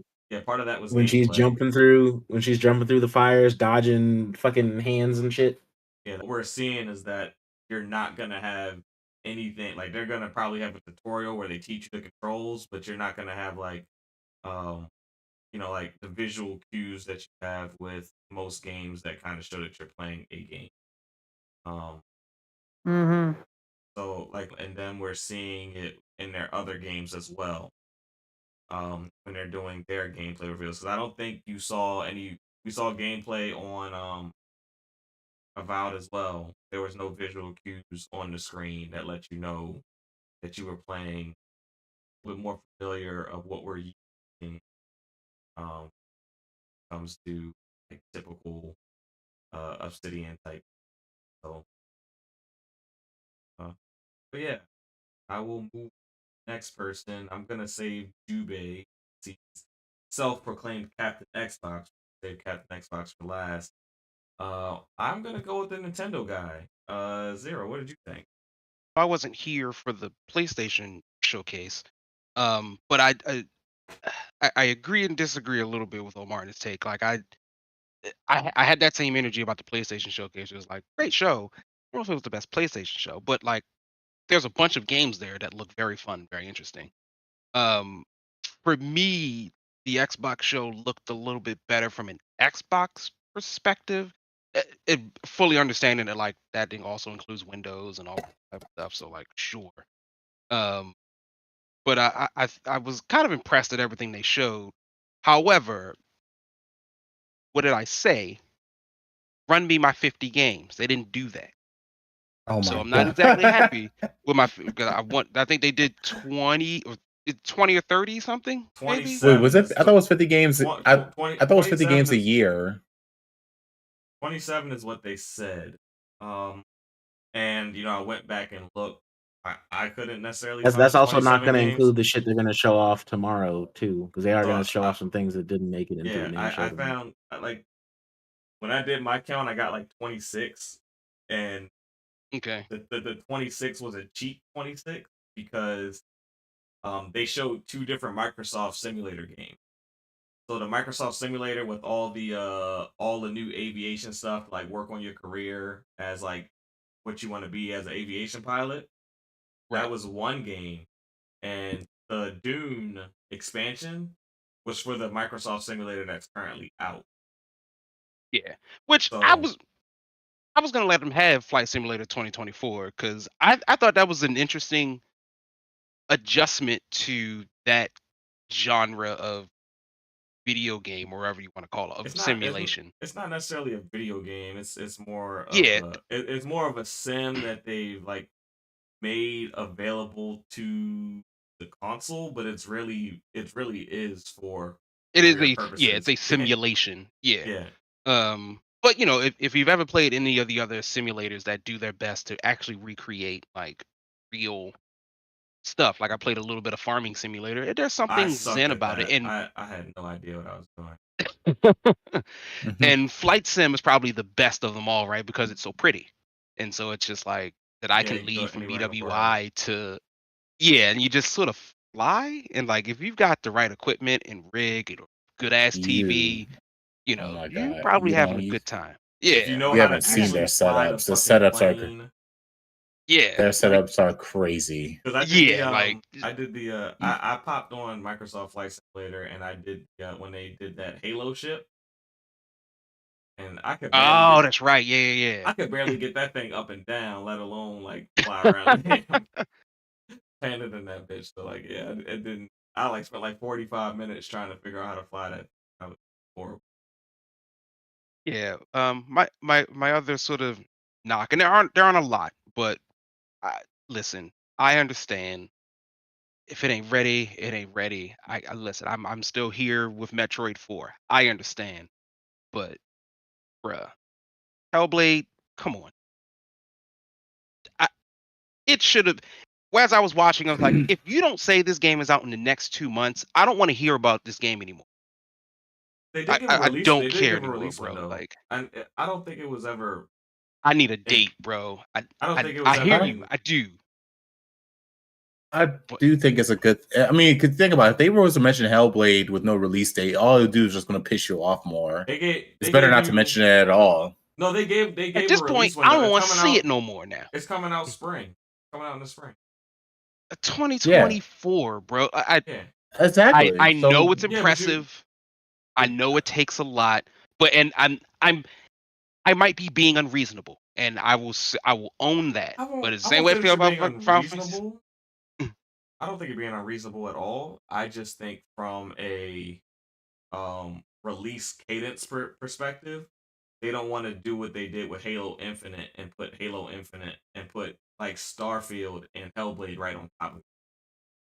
And I respect that. But to be honest, Hellblade should have been out.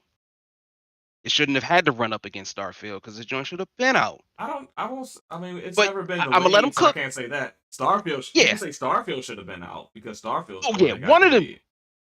And it seems as though Starfield got delayed for the better from Yeah. what I So I saw of that mean, presentation. So I'll take that one because at least they showed me like, all right, here's what we cooking now. And I was like, oh, this looks kind of yeah. interesting. Like the skill trees are kind of cool. What you can build into if you just want to fill up a cargo bay with thousands of sandwiches. Apparently that's something you can do. It looks big, and what I liked about the Starfield preview is that it showed off a bit more charm of the and it's if this game is supposed to invoke Fallout, if it's supposed to invoke the other one, not The Witcher, but Skyrim, what made those games interesting is the world that was built around it and the people that you run into and the things that you do. That first one was just like you're in space, bro. Okay.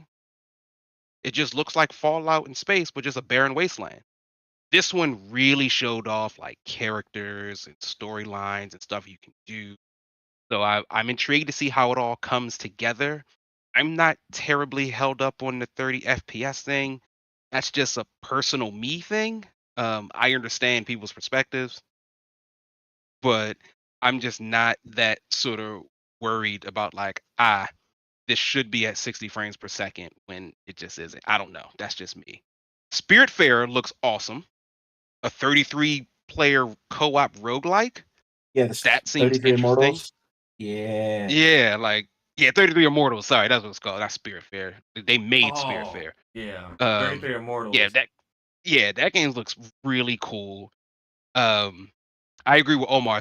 I don't know anything about this game, but that you seem to be going to what I assume is some level of New Orleans and south of midnight looks awesome, and I like the art style.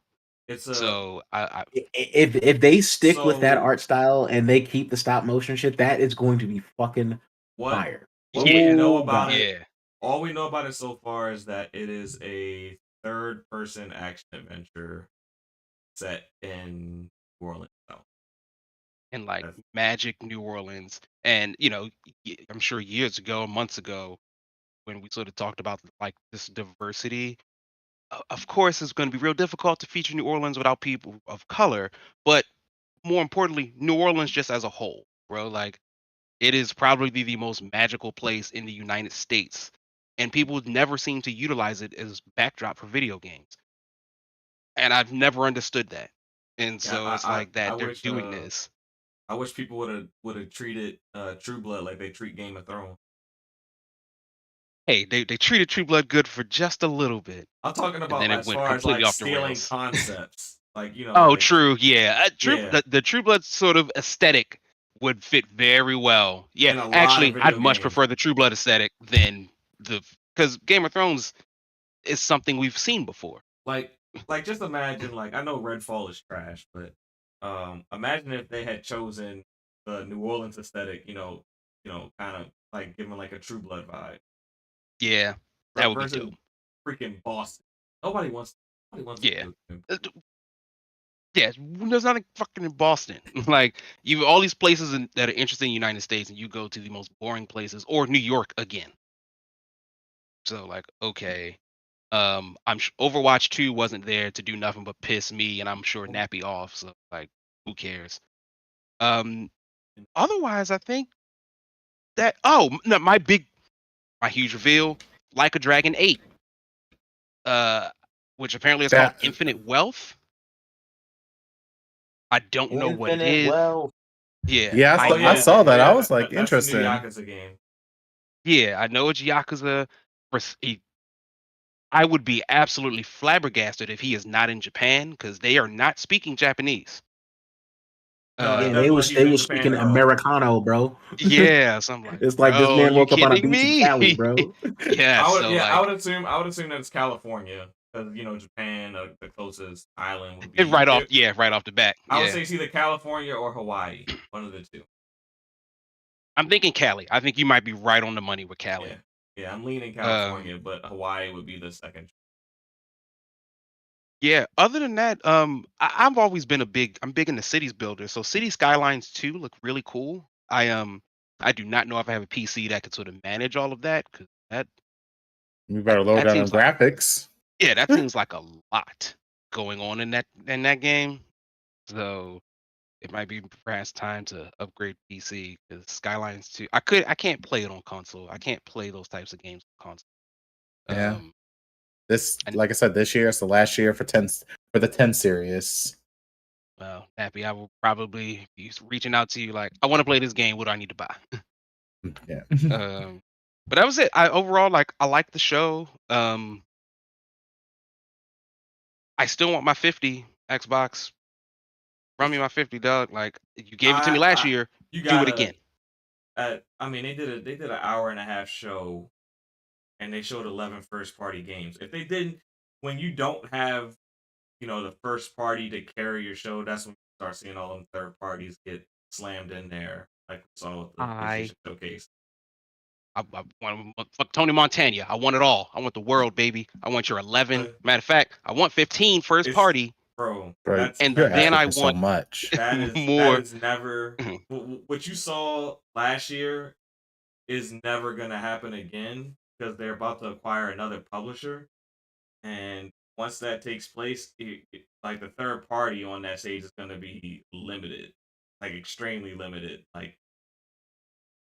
Exactly. Like if it's not Star Wars, why would it be on our stage? Like it's just you'll probably have like one indie and like 3 third party. Like once that Activision thing closes.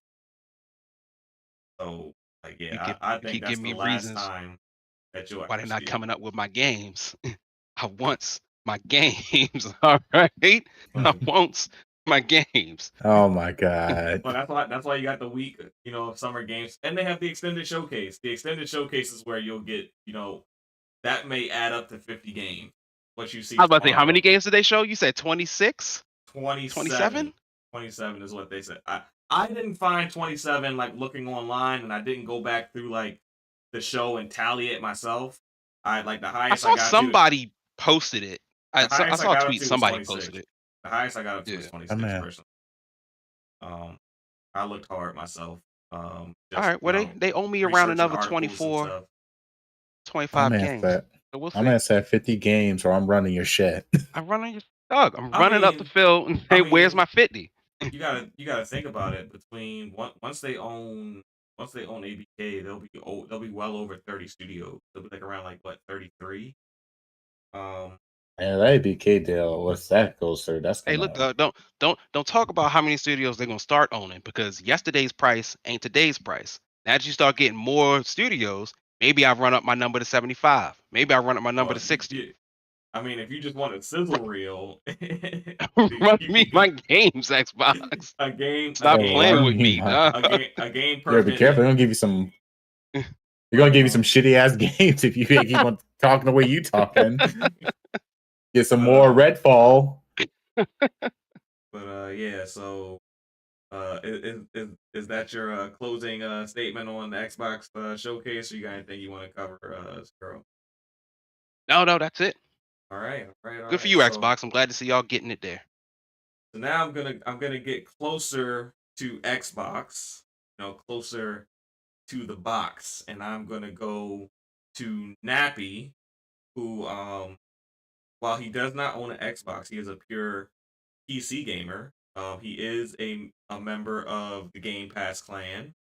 So a lot of these games are games that day and date he will be able to experience without having to open up his wallet. So, what were your thoughts on the Xbox Game Showcase? So overall, I actually enjoyed Xbox gameplay whole show. Some games that stood out to me. The first one that nobody here mentioned that only I probably caught on to because I like local co-op games. Towerborn, like a little sky scroller, just reminded me of Castle Crashers. Come on, the 33 co-op game. Towerborn, was that 33 player co-op? No, that's the other one. Towerborn is from the people that did the Banner Saga. It's being published by Xbox. Yeah, Towerborn is what I'm talking art about. style. Okay. Yeah, I like the art style, and I'm a sucker for like those local co-op games because I kind of miss the days where I invite friends over, get pizza, wings, drinks, and we just play a bunch of local co-op games. But now everybody wants to have kids all of a sudden.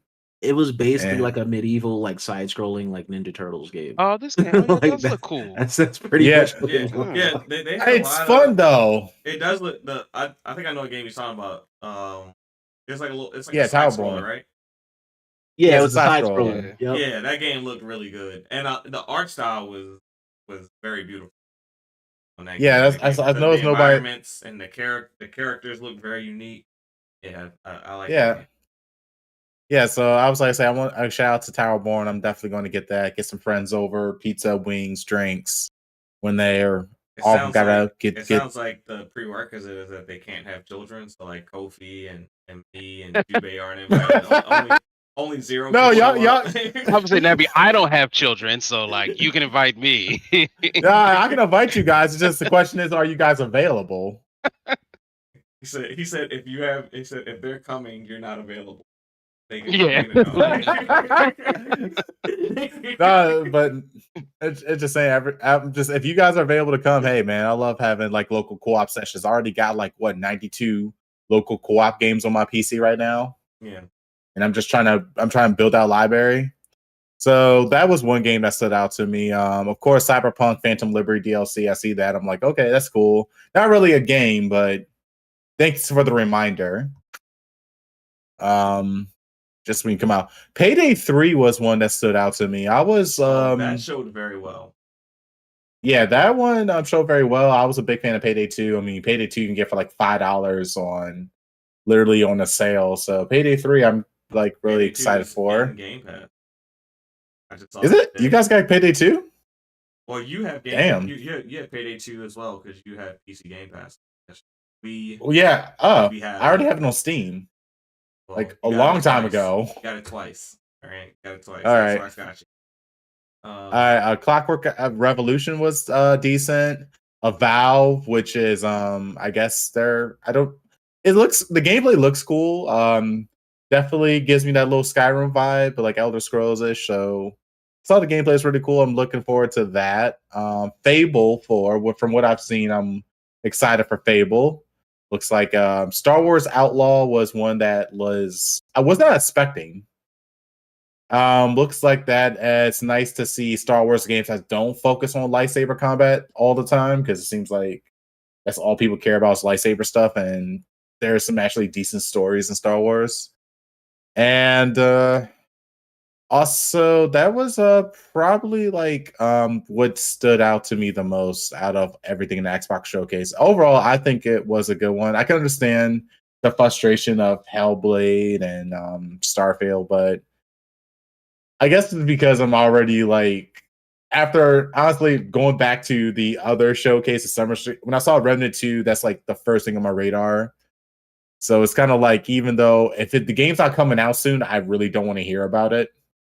If I already heard about the game, and then you're going to tell me it again, and then still not coming out yet, then tell me again, and it's still not coming out anytime soon, that's just going to piss me off personally. Tell me that you're working on the game. Cool. I don't need to hear nothing else about it. Unless a month or 2 months down the line, you plan on releasing it, then do a showcase on it. Let me know. But other than that, yeah, I don't want to hear. If Hellblade's not ready yet, I don't want to hear about it. Heck, if Starfield, even though it got delayed, it's cool. I don't want to hear about it.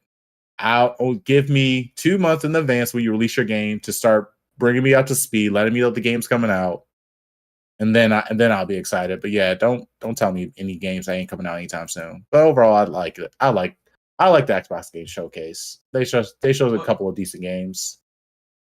All right. So outside of reveal trailers, did they show anything that wasn't coming out soon? Everything they showed was coming out within the next between now. Yeah, everything they showed was coming. Yeah, everything they showed was coming out soon. It was just like a lot of people were asking, like, where's like Hellblade and where's like Starfield and stuff, and I'm just like, and for me, it's like, personally, I don't like seeing games that are not coming out anytime soon. That's just me personally, because at this point you're wasting my. Hellblade is coming out soon. It's coming out It's coming out before their next showcase. So, and when's the next showcase? Will be next year. Okay, that's too far out. Like I need like that is too far. That's too far. That's too hard. That is too far out. How is that too far out? That is too far out. Man, we just got in the summer. We're not even in the fall season yet. But that's I'll wait till fall season. They can mention it again in fall season. Summer, no. I don't want to hear nothing about it from summer season. That is the E3 standard, though. You show games that are coming. I mean, I'm just saying in general, like, of all the games we saw this weekend, like, there were plenty of games that we saw at Summer Games Fest. There's plenty of games that we saw at the Sony Showcase. Just all throughout this some of them were new, and some of them were like stuff we saw before. A lot of them were that are coming out soon. A lot of them were 2024. Yeah, a lot. Yeah, I don't expect to hear from them again until 2024. I don't need reminders. Thank you for letting me know this game looks cool. I'll keep it on my radar. When it comes out, give me a 2 or 3 month reminder. Yeah, that's what I'll do. I do have an ass load of games to play, which is why I don't need to be reminded of the next up and coming games. God damn it! I'm pretty sure. As far as from the Xbox side, I'm pretty sure they'll do another. What they call it in the show they did in January this year? Xbox? I forgot what it was called. I know what you're talking about. Was it called a direct? Xbox Direct or something like that? Not sure what it's called, but I know what you're talking about. Yeah, I'm sure they'll do another one of those. And then they'll give like a definitive release date, because that's what they did for. They did that and gave definitive release dates for Hellblade and Minecraft Legends at that event. So I'm sure. I'm sure they'll do the same thing. I'll say this. Okay, then I'll say, you know what, maybe... Or it'll be at the Game Awards. It'll either be at the Game Awards or they'll do another direct. That's what I... Yeah, I'll say this. Give me 3, 4... I'll say at most 4 months. I mean, they covered... Anything past 4 months. They covered the games that were coming out the rest of the year, first party-wise. They covered Starfield and Forza. Then... Yeah. And then Avowed and Hellblade are covering the back half of their next release year window. So it's I'm. they gave you 4 games that don't- are gonna be in the season. They gave you the seasons that the other 2 will be coming out, and they gave you the concrete like release date for the near term. I'm living in the now. Okay, I already got. I've been doing good this year. Every game I've been purchasing, I have been completing. If you're living in the now, what game is coming out tomorrow from the showcase you're gonna be playing? That I'm going to be playing tomorrow. What's coming out tomorrow, Mr. I live in it now. Not anything on my radar. Remnant 2 is the only game that's on my radar right now that's close enough. Let's say you can go drop that $500 and go play that Final Fantasy 16 demo now. Oh no, fuck Sony. No, fuck Sony. Fuck you, Sony, for that. But besides that, Exo Primal also looks interesting. It reminds me of Earth Defense Force and the other Space Trooper game. So I was like, oh, that's nice. Wait, do you guys have Space Trooper on the consoles? It's like it looks like it was made by indie title, but it's actually a lot of fun on the PC side. A lot of people been playing it. Never heard. Yeah. Yeah. Damn. I mean, it sounds familiar. I remember the TV show. It is based off the TV show. It's literally you shooting a bunch of giant alien ants, but it's actually a lot of fun. A lot of people love doing Space Troopers it. Terrain Command? Yeah. Are you guys talking about Starship Troopers? No, wait, Space Troopers. The TV show is Starship Troopers, based on the movie Starship Troopers. I'm about to pull nerds. Oh, it is Starship. It is Starship Troopers. Oh wait a second. Hold on. Let me pull this up. Goddamn nerds. Terran Command. Yeah. Okay, I'm sorry. It's called Starship Troopers Extermination. Yeah, that's the newest one that came out. Extermination. Yeah, so that's the 16-player co-op, and everyone's been playing it, and it's actually a lot of fun. It's only $25 on Steam. Interesting. It can run it actually can run on a potato. No, literally, it can run on integrated graphics. GTX 970. Yeah, it's only on Windows. That was on console. I might pick that up. I'm gonna say, I'm surprised it didn't go on Game Pass. I mean, it's like $25. I mean, they will make money if they put this on Game Pass. It might make it to PC Game Pass. I mean, well, yeah, but I mean, I want the console. I'm tired of console wars. I want to play with my friends. Yeah. It's not like you guys can come. It's not like people can come over whenever they feel like it. People got lives. They might not. They got kids. They might not want to port that thing over. You know what I'm saying? They might not want to pay that porting cost because apparently it's so expensive. People would say. I mean, Microsoft got the money. eBay fell off. And you disappeared. But yeah, that's all I gotta say. But Exo Primal, is that cross-platform at least? Yes, that is cross-platform. Hey, at least I can play that game with you guys. Yeah. But yeah, that's it. eBay, come back. All right. Nope, you're not coming back. All right. So I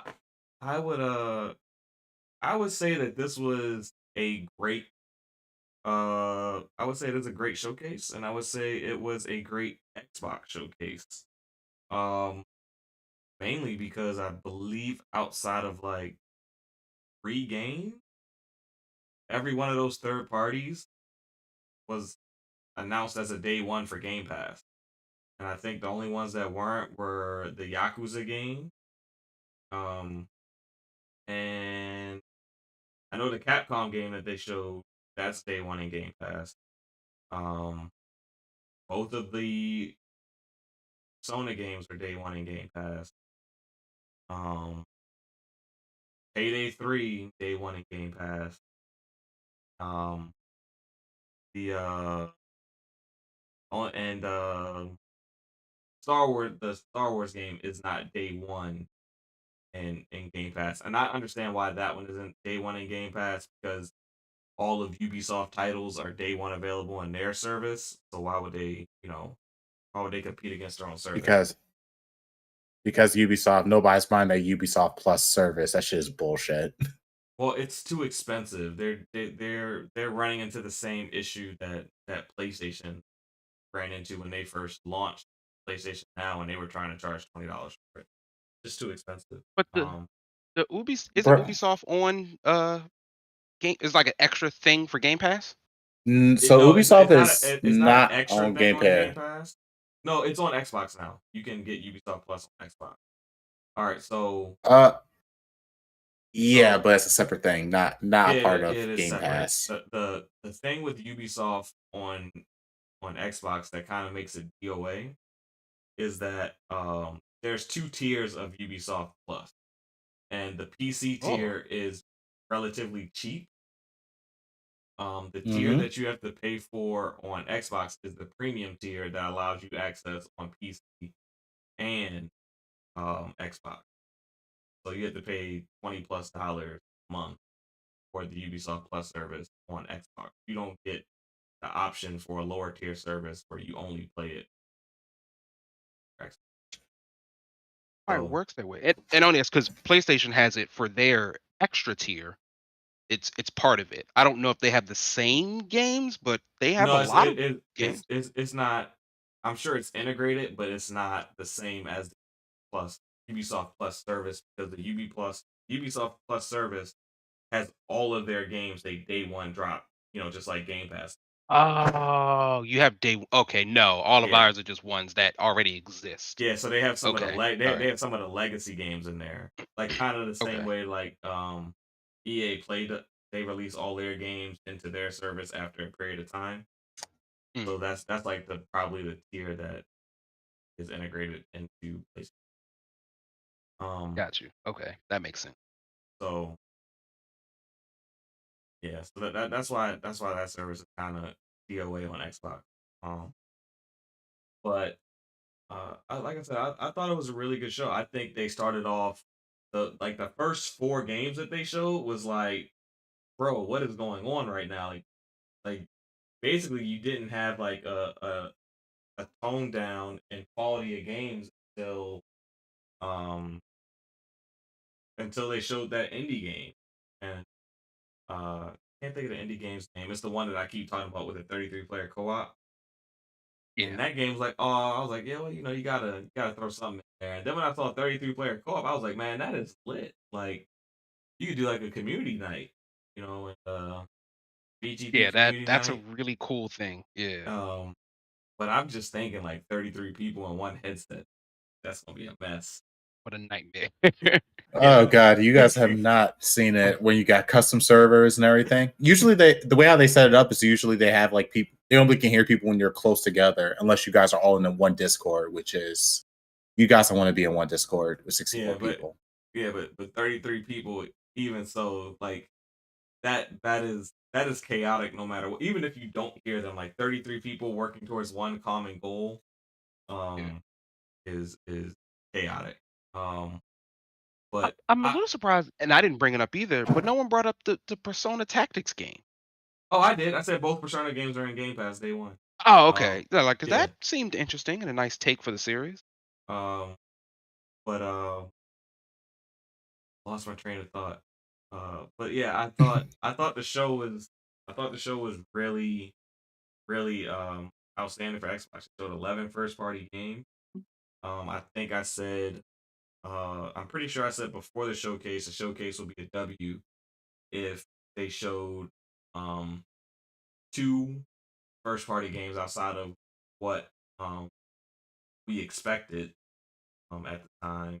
So we were expecting, what was it? We were expecting Starfield and Forza. Um, that they showed two games outside of that, and Hellblade. I said they showed two games outside of that. That would be a really strong show for them. That's like what 5 first party games. They doubled that, showed 11. Or so on 11 first party games, showing what some of these other studios that we didn't know what they were doing are currently working on. Thought that was really good.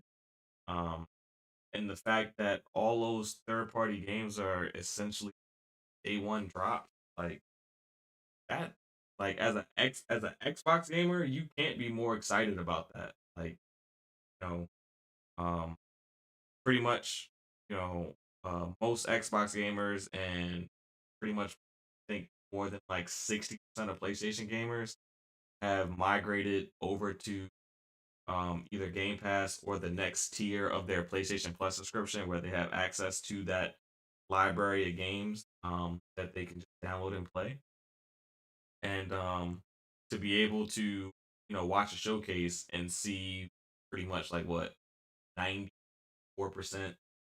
of the titles um, that touch that showcase floor are going to be available day one in a service that you're paying for, I think is extremely powerful, and I think that means a lot to the consumer, and I think that alone um, made it a great Xbox showcase because the games that they showed were a lot of them were great games that everyone's excited to have the um, possibility of playing, um, regardless of what platform it's on. So, uh, like I know a lot of people were excited to play Payday 3, and a lot of people were excited to play that Star Wars isn't in Game Pass. I know a lot of people are excited for those Persona games, which are in Game Pass. That other that other game that's from the creators of Persona, I don't think that's in Game Pass.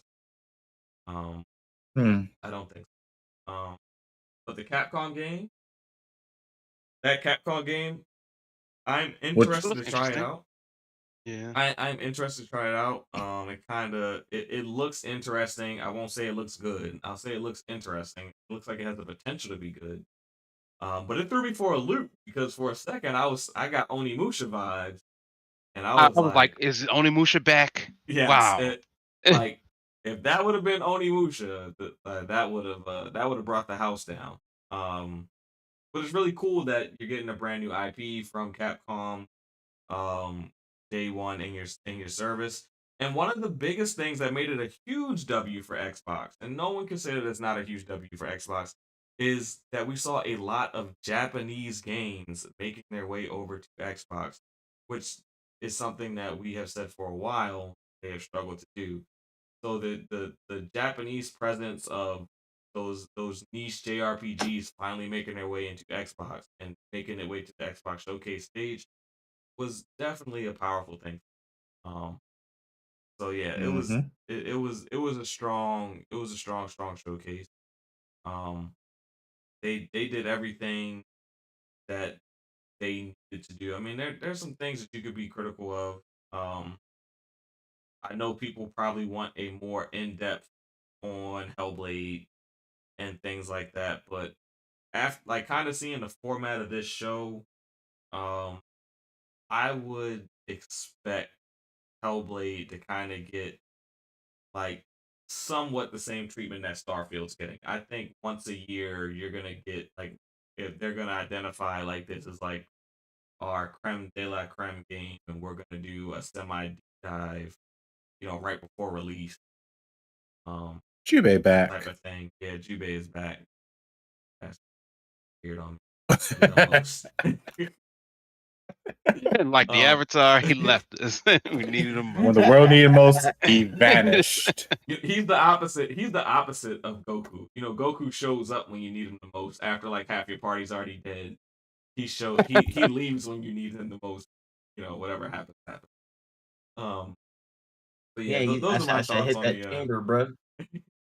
those are my thoughts on the Xbox showcase. I'm gonna let Captain Xbox land the plane, give his final thoughts on Xbox showcase. Oh yeah. So I got to check it out in a movie theater out by me. So that was pretty cool. There was a lot more people that showed up to that than I was expecting. What was the That energy like in the experience, movie? like, Before you yeah. before you before you dive into the games, what was the energy like in the movie theater? It was crazy. Like it was just weird. I thought I was like lining up for like a midnight launch of like Zelda or something. Like it was that kind of people. There's like 40 people that showed up. Crazy.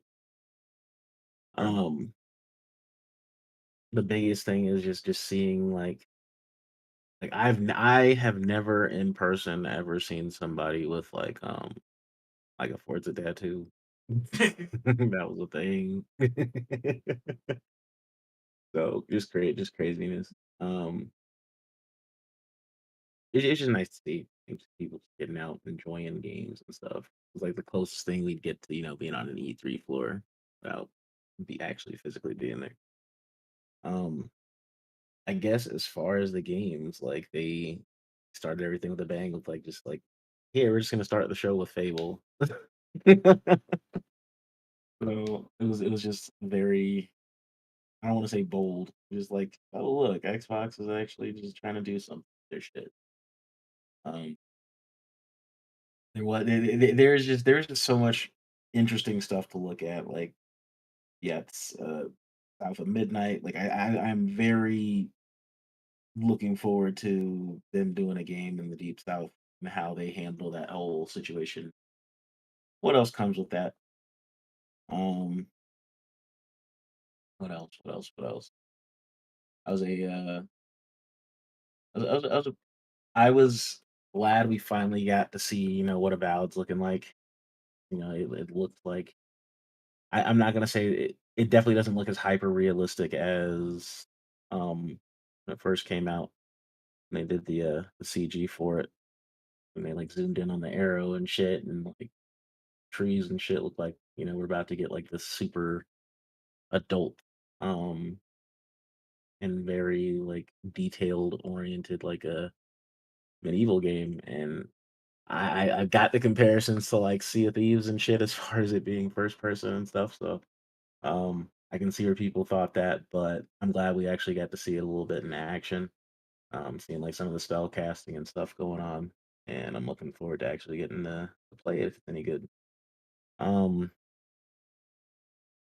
I think the biggest surprise for me would be that In Exile game, that Clockwork Revolution, because I'm like, this is like BioShock and like Time Switch and like some other shit is all thrown in, and I'm I need to see, what's going on here. Like, how deep are these time travel powers? Like, just how much we can actually affect, because some of the changes are kind of drastic based on flipping between the two. That Now, Clockwork game, that's not by the maker of BioShock, right? Like he still It has the is no, game that's going. not. no, that's in That's exile. literally that's in Exile. Okay. So something I did want to ask you, Bay. You do you find it be um a little bit like concerning that all of these WRPG type games are leaning towards first person? Like there's not a variety there, like first and third person. Like Mm, no, this is the shooter box, bro. That's what we got. yeah, I Mm, understand that for shooters, but for the more story driven, narrative based games, me personally, I'm not And accustomed to who's seeing all of those being like first person. first person? And then when I think about like Deathloop being first person, and then Tokyo Ghostwire being first person, um, Redfall. Redfall, like it's just like, and I mean, then and Sea of Thieves is 100% first person. So, I mean, we yeah, shouldn't be totally surprised. I'm But not surprised, but I'm saying when you purchase all these studios, the purpose, one of the main purposes to me in person, some of these studios is to have diversity in content. Um, so to me personally, I thought it was a little concerning that like you know most of the games it's not even like a 50-50 thing, where you're getting like a third person first person split. I love that Starfield kind of has a first and third person mode. I'm like, especially like for the more RPG type games, I think that should kind of be, if you want to do the first person option, I think the third person option should still exist. that's like a Bethesda RPG staple, though. They've been doing Morrowind, Skyrim. I mean, Yeah, and I like that. And Oblivion, like you name it. Like I'm saying we've been able to switch between the two. just like other studios went over to help Bethesda with that. Maybe Bethesda needs to go over and be like, hey, Obsidian, this about thing, how you do it. You know? I mean, Yeah. I mean, we'll um, we'll have to see. Like that's not to say that we won't get, like a third person. I mean, Obsidian have shown that they can do kind of third person stuff. Like, I mean, if you played Grounded at all, I mean, like there's, I mean, like it's there. DNA is there for it. yeah. Just I'm not. Maybe we just didn't see that camera jump. You know what I mean? Because that's not what they were focusing on. Yeah. Um, So that's my hope at least. Um, it was cool seeing like Japanese games getting like first shown on the Xbox platform again. Like even though they're all Persona related in some way, including Metaphor. But I just thought it was dope just to kind of see that as much shit as we give them for um not having enough of that audience um there. So it was kind of exciting. Um, I am excited for the Sea of Thieves expansion coming out in July for Monkey Island, and it's That's like a free. match made in heaven that I Right, didn't right. think That's about like until they did it. I wasn't anywhere. I'm like, okay. Like I saw Rare and I'm like, are we gonna see Everwild? And then fucking Sea of Thieves, and then I started hearing Yeah, like but the Monkey I Island mean, shit. there's so Like, many oh, pirate okay. stories that they can draw from for that Sea of Thieves content. Um, Yeah, that the well is not going dry over there for yeah. sure. But the best part about it is that it was free. Yep, It's free. yep. It's It's just like free a Pirate's content. Life. It's free. It's Yeah, free. It's so just to get you in. It's just to get you sucked in there. it don't matter, man. I mean, if you can get free content and you can enjoy it, you don't have to necessarily be the idiot that buys all. That's true. You I am also interested in Path of the Goddess, even though I know that's like not exclusive or anything. That was giving me like Onimusha vibes at first Yeah, when I Path of the first Gods. saw That's it. the Capcom game. Yeah, Yeah. yeah. Because I was Like I what was is saying this? when you disappeared, I was like that when I first saw it, I thought it was only Musha at first when the way the setting Mhm. first hit, and I was about to go crazy if it was, but after God, it looks interesting. Like I won't say it looks good. I'll say it looks interesting. It has potential. I'll say that one. Facts. Yeah, no, I thought Onimusha too, so you're definitely not alone in that boat. Um, and then I guess the not so it was also nice to get a release date for Forza finally. October Um, 10th. October, about fucking time. Um, ray tracing on track. It's gonna be like that bring your friends over and show off So your TV game. yeah, so I mean they couldn't announce it on their stage, but then I mean essentially Yeah, they have October for was it October Mhm. for Forza, Starfield September, and then yeah, hypothetically COD in November. yeah, So yeah. They're pretty good there. Like, um, I guess the big thing that Starfield deep dive, just seeing what changed between the first time we got gameplay of this game and then talking about it till now, like that Nah, sold it for me. so like what the the Starfield Direct? I thought that was like I really thought it was like next level because I didn't imagine that the game would really be that big. And like Yeah. it got me to a place where I was like, I don't really care about planet exploration. Like I just never want to leave my ship and I just want to like hobby. Oh god damn it, they shooting. Don't tell me the Nuggets just won, bro. Don't Oh yeah, fucking they won. God oh. damn it. At Oh, first, we're all he done said here. was "damn, they shoot," and I was I like, was like, "Wait, oh, what's wait a going minute. on?"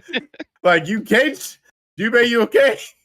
Yeah, I'm good, but they Uh, going stupid out here because they got a ship. So They're about to be Uh, on fire. I wanted hey, to question: yeah. how big you guys think Starfield's going to be? 200 gigabytes. I mean, you saw what Xbox now came out with their 1 terabyte S model. That's all black.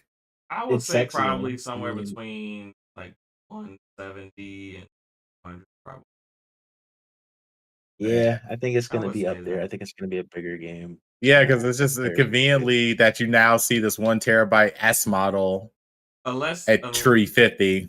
unless they lean into it being like an always online game, like you lean into the Oh, that would piss cloud. people off. I don't think that's gonna work though. I highly doubt that that's gonna happen.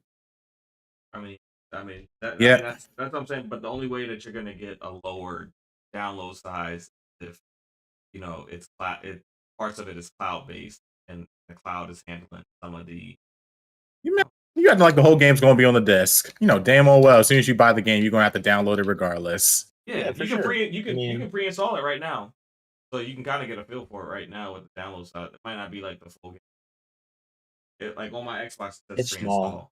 Yeah, It's small. It's not very big. It's like 200 megs, bro. It's not very big. so probably won't be till August that you see like the actual downloads. Yeah, the preload. Yeah, Yeah, especially if you get the premium edition, you can play on the first instead of sixth or whatever. Get it 5 days early. So they're I'm doing that still a Diablo little thing. suspicious of this whole 1,000 planet thing. That is, oh I god, that mean, sounds like I keep hearing people being suspicious about it, but then they broke it down in the trailer, and I'm like, you know what? That makes a lot of sense. Yeah, and I Like get they it were in that like, way. Yeah. they'll peace. procedurally generate the planet. Then while you're exploring, that's where the handcrafted stuff comes up. Like that's where it'll drop like it's not gonna give you quests and bullshit on a planet that there's nothing there for like Yeah. you to do. You know? I'm But just if kind of you curious because as you play the game, that means that your session is going to have so many assets yeah, at once. Like it's going to gradually get more and more and more and more. And I wonder how long it's going to take for it to when it's going to despawn assets. I and mean, it already said like you and someone else going to the same planet, y'all will not have the same experience, yeah, I would. I even if you mean, end up on the same planet. I mean, hey, realistically, look at AI. AI is getting up there, so who knows? Maybe there's some AI to this. I would say realistically, most people probably won't even touch 200 planet, and like people that are like hardcore Starfield people in the future, they'll probably at most touch like 300, 350 planets at most. Like the whole 1,000 planet thing, like And here comes that gamer that's going to Yeah, go up to 1,000 exactly. games. It's going to be one That's gamer. it. there's Yeah. there's going to be one gamer that looks for all 1,000 planets. Yes, there will be one, but There's going to be that Twitch stream, 24 live stream. We're going to get all the planets. yeah, there will be that one. Which But for the most Yeah, part, like but to be it's fair though, most plays people into the at game. most people will touch a couple hundred planets at most. but Most that's the other thing though. Majority of playing like a Bethesda RPG like this, it's not even really about even like the base game. It's literally all the shit you get sidetracked away from that main storyline that makes the game for you. You know Yeah, I what I just mean? want to be a Like, space I mean, pirate. that's Like, I want to build a badass ship, and I want to like yeah. rob y'all and like have like a trophy room of the stuff I steal from y'all. Just yeah, do it, do it. They see that's, but you can do that though. yeah. That's the So thing. You that's can Yeah. totally do that. yeah. That's I was just really surprised at just how like it's big as far as scale as this game is going to be. Like 5 years ago, I would have told you they was bullshitting if they was talking about all the shit they was trying to do. yeah. I will like straight up like rob Jubei and then post the pictures of his stuff in my trophy room, and I'll be like I'm smoking on that Jubei pack right on Twitter.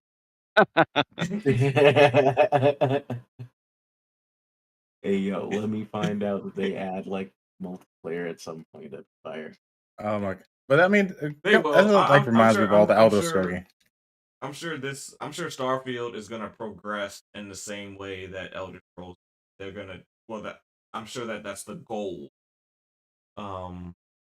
Is that you'll That's eventually what made all the Elder Scrolls games. What we get a Starfield Online? Is that what you're yeah saying? that I think Okay, that was community. Oh no, never mind. I thought you talking about No, Elder Scrolls, the ESO community ESO one. is definitely not community based. but No, there is a community one, a modded one. This works very well. but what I'm saying is that this is gonna be a complete experience type game, but I'm sure at some point they are going to, depending on the success of it, they want to evolve it into your SO Starfield Online. Yeah. I mean, if it becomes a more prettier version of what's that game? It's not Star Citizen. Is it Eve on? No, Eve Online. Are you Yeah, talking about Eve. Eve? Okay. Yeah. Yeah, the Eve. one that just has these amazing, massive stories that like just kind of play out over text and in not very nice looking things, but like to read about them is like what is happening in this world. Yeah. The Eve. Um, Eve is Some, a some of very those, interesting. some of those battles in Eve is kind of crazy. yeah, it's like Mhm. what's going on, bro? Bro, Like yeah, they be out here going ham, but I'm like that permadeath for a ship that costs real money. That's wild. bro, like they whole economies built around Yeah, this thing. Like people like, nah, man, man, like I got to bro, like work I on just dropped like Tuesday. $700 real money on a ship, Yeah, and you wreck that ship They like within they 10 minutes. Like they I'd dropping be more than sick. that. They dropping more than Yeah, that I in the know. hundo. I know that. I know that. And it's like just imagine you do that and your shit just get blown Go up. ahead. that's why you gotta have a clan that like backs you up from different parts of the world, so you're always stacked.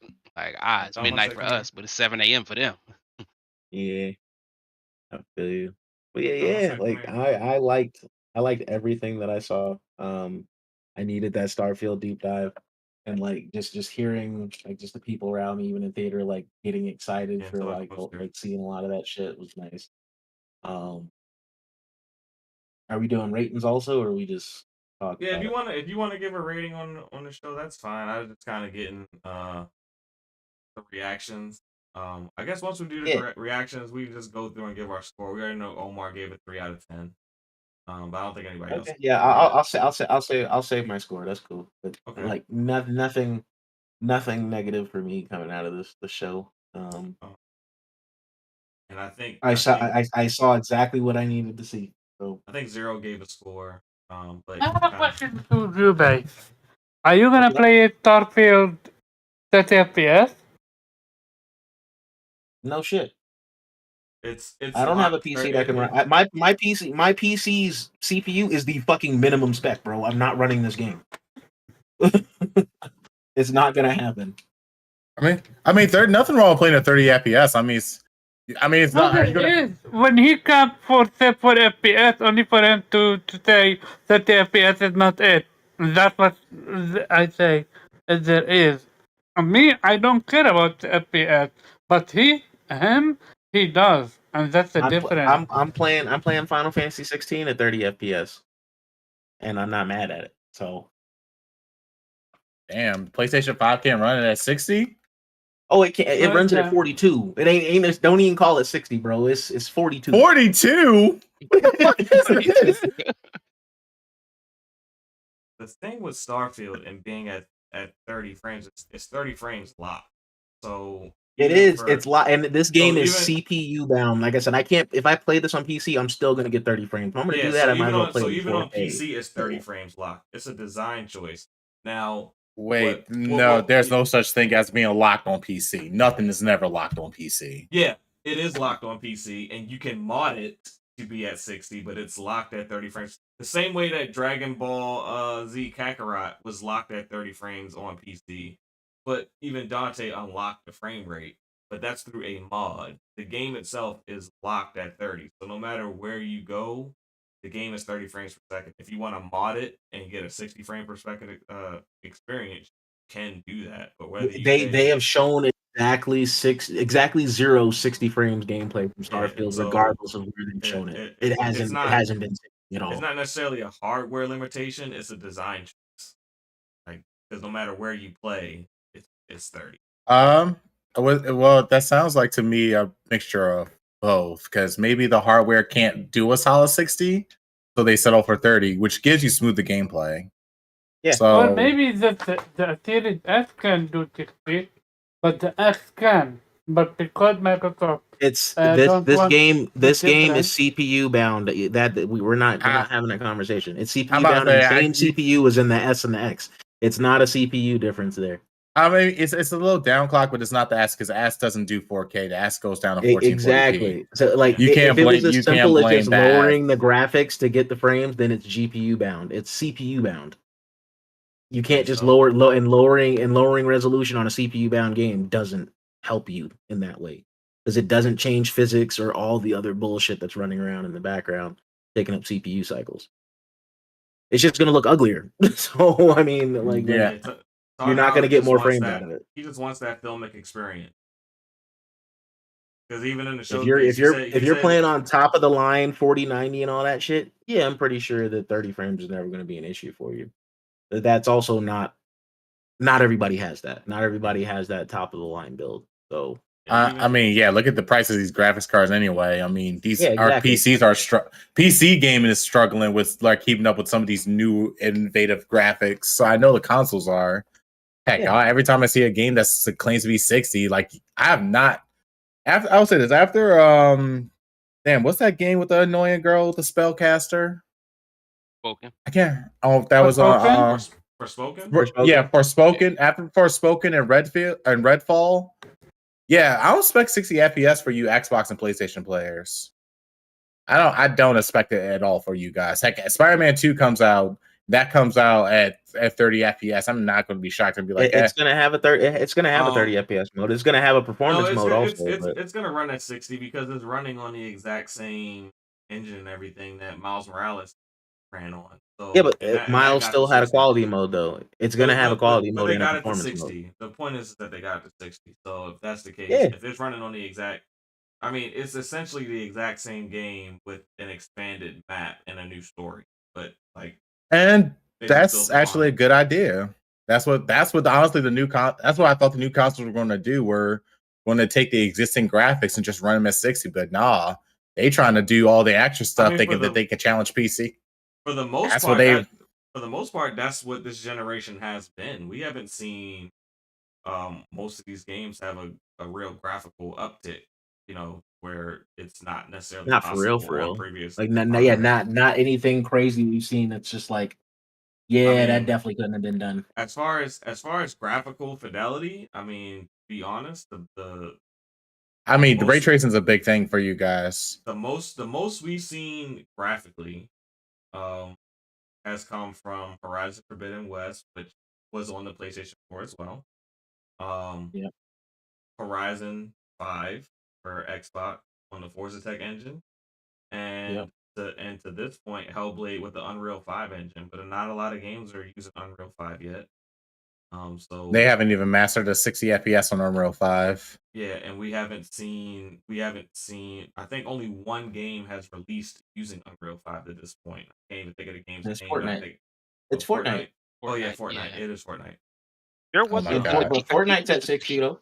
But... Yeah, I think the PC gaming show showed a bunch of games that were supposed to be coming out strictly from Unreal 5. Yeah, but I'm just saying to this point, we haven't seen that, and really that's really the only quote unquote next gen engine we've seen produce that type of or a higher level of graphical fidelity than we've seen on previous hardware. That and the Forza Tech engine to me are the only two that we've seen visuals that haven't seen on. I still think the race to graphical fidelity is very closely coming to an end. Yeah, and you got to start doing other stuff. Yeah, exactly. You have very to little make things are going to look as good as Horizon or Forza or Last of Us.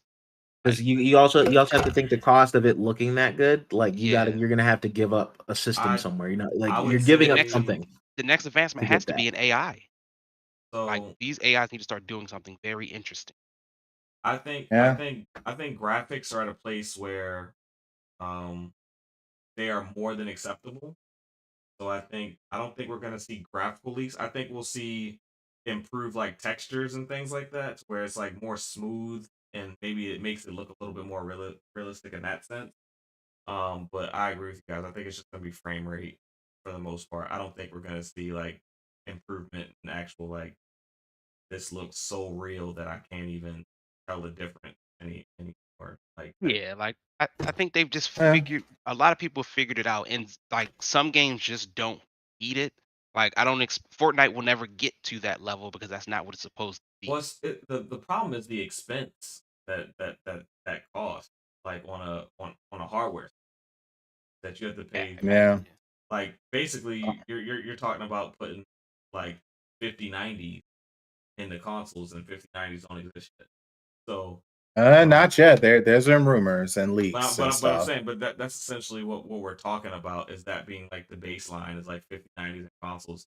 And to me, I don't think you get that for at least another 15, 20 years. So I think Yeah. our next big graphical leap is probably in the next 15, 20 years. I think the next iteration of consoles is just going to be more about frame rate, smoother textures, less pop in, um, than it They is Yeah. going gotta to be about they gotta get this AI I right. I'm think I graphics. telling think you. I think going forward, a lot of it is not going to be about the internal resolution. It's going to be about the final output Yeah, product that we get. Yeah. Is it's we're only going to get there with upscaling techniques at this point. If you're trying to have the best of both worlds, if you're trying to have the performance and the pretty bells and whistles, like we're upscaling has to happen perform. somewhere. I performance is cheaper than image quality right now, so I think performance Uh, is going to be yeah, I was gonna the say, main thing. please, they need to focus on performance over image quality. You have a pretty game run at a low frame rate. They already seen what happened. Yeah, At I both think. sides already seen what happened, and Nintendo don't give a shit. So Nintendo don't give a shit because it didn't matter. Zelda still sold, runs it Yeah, like did dog it. shit, yeah. runs like It dog shit. did. It's so It is much. also not graphically intensive, and it just works. It's so much cheaper to focus on the performance of a game than it is like to have like the best graphics while still delivering that performance that game. That Yeah, like GTA is a good example, right? Like it will never really.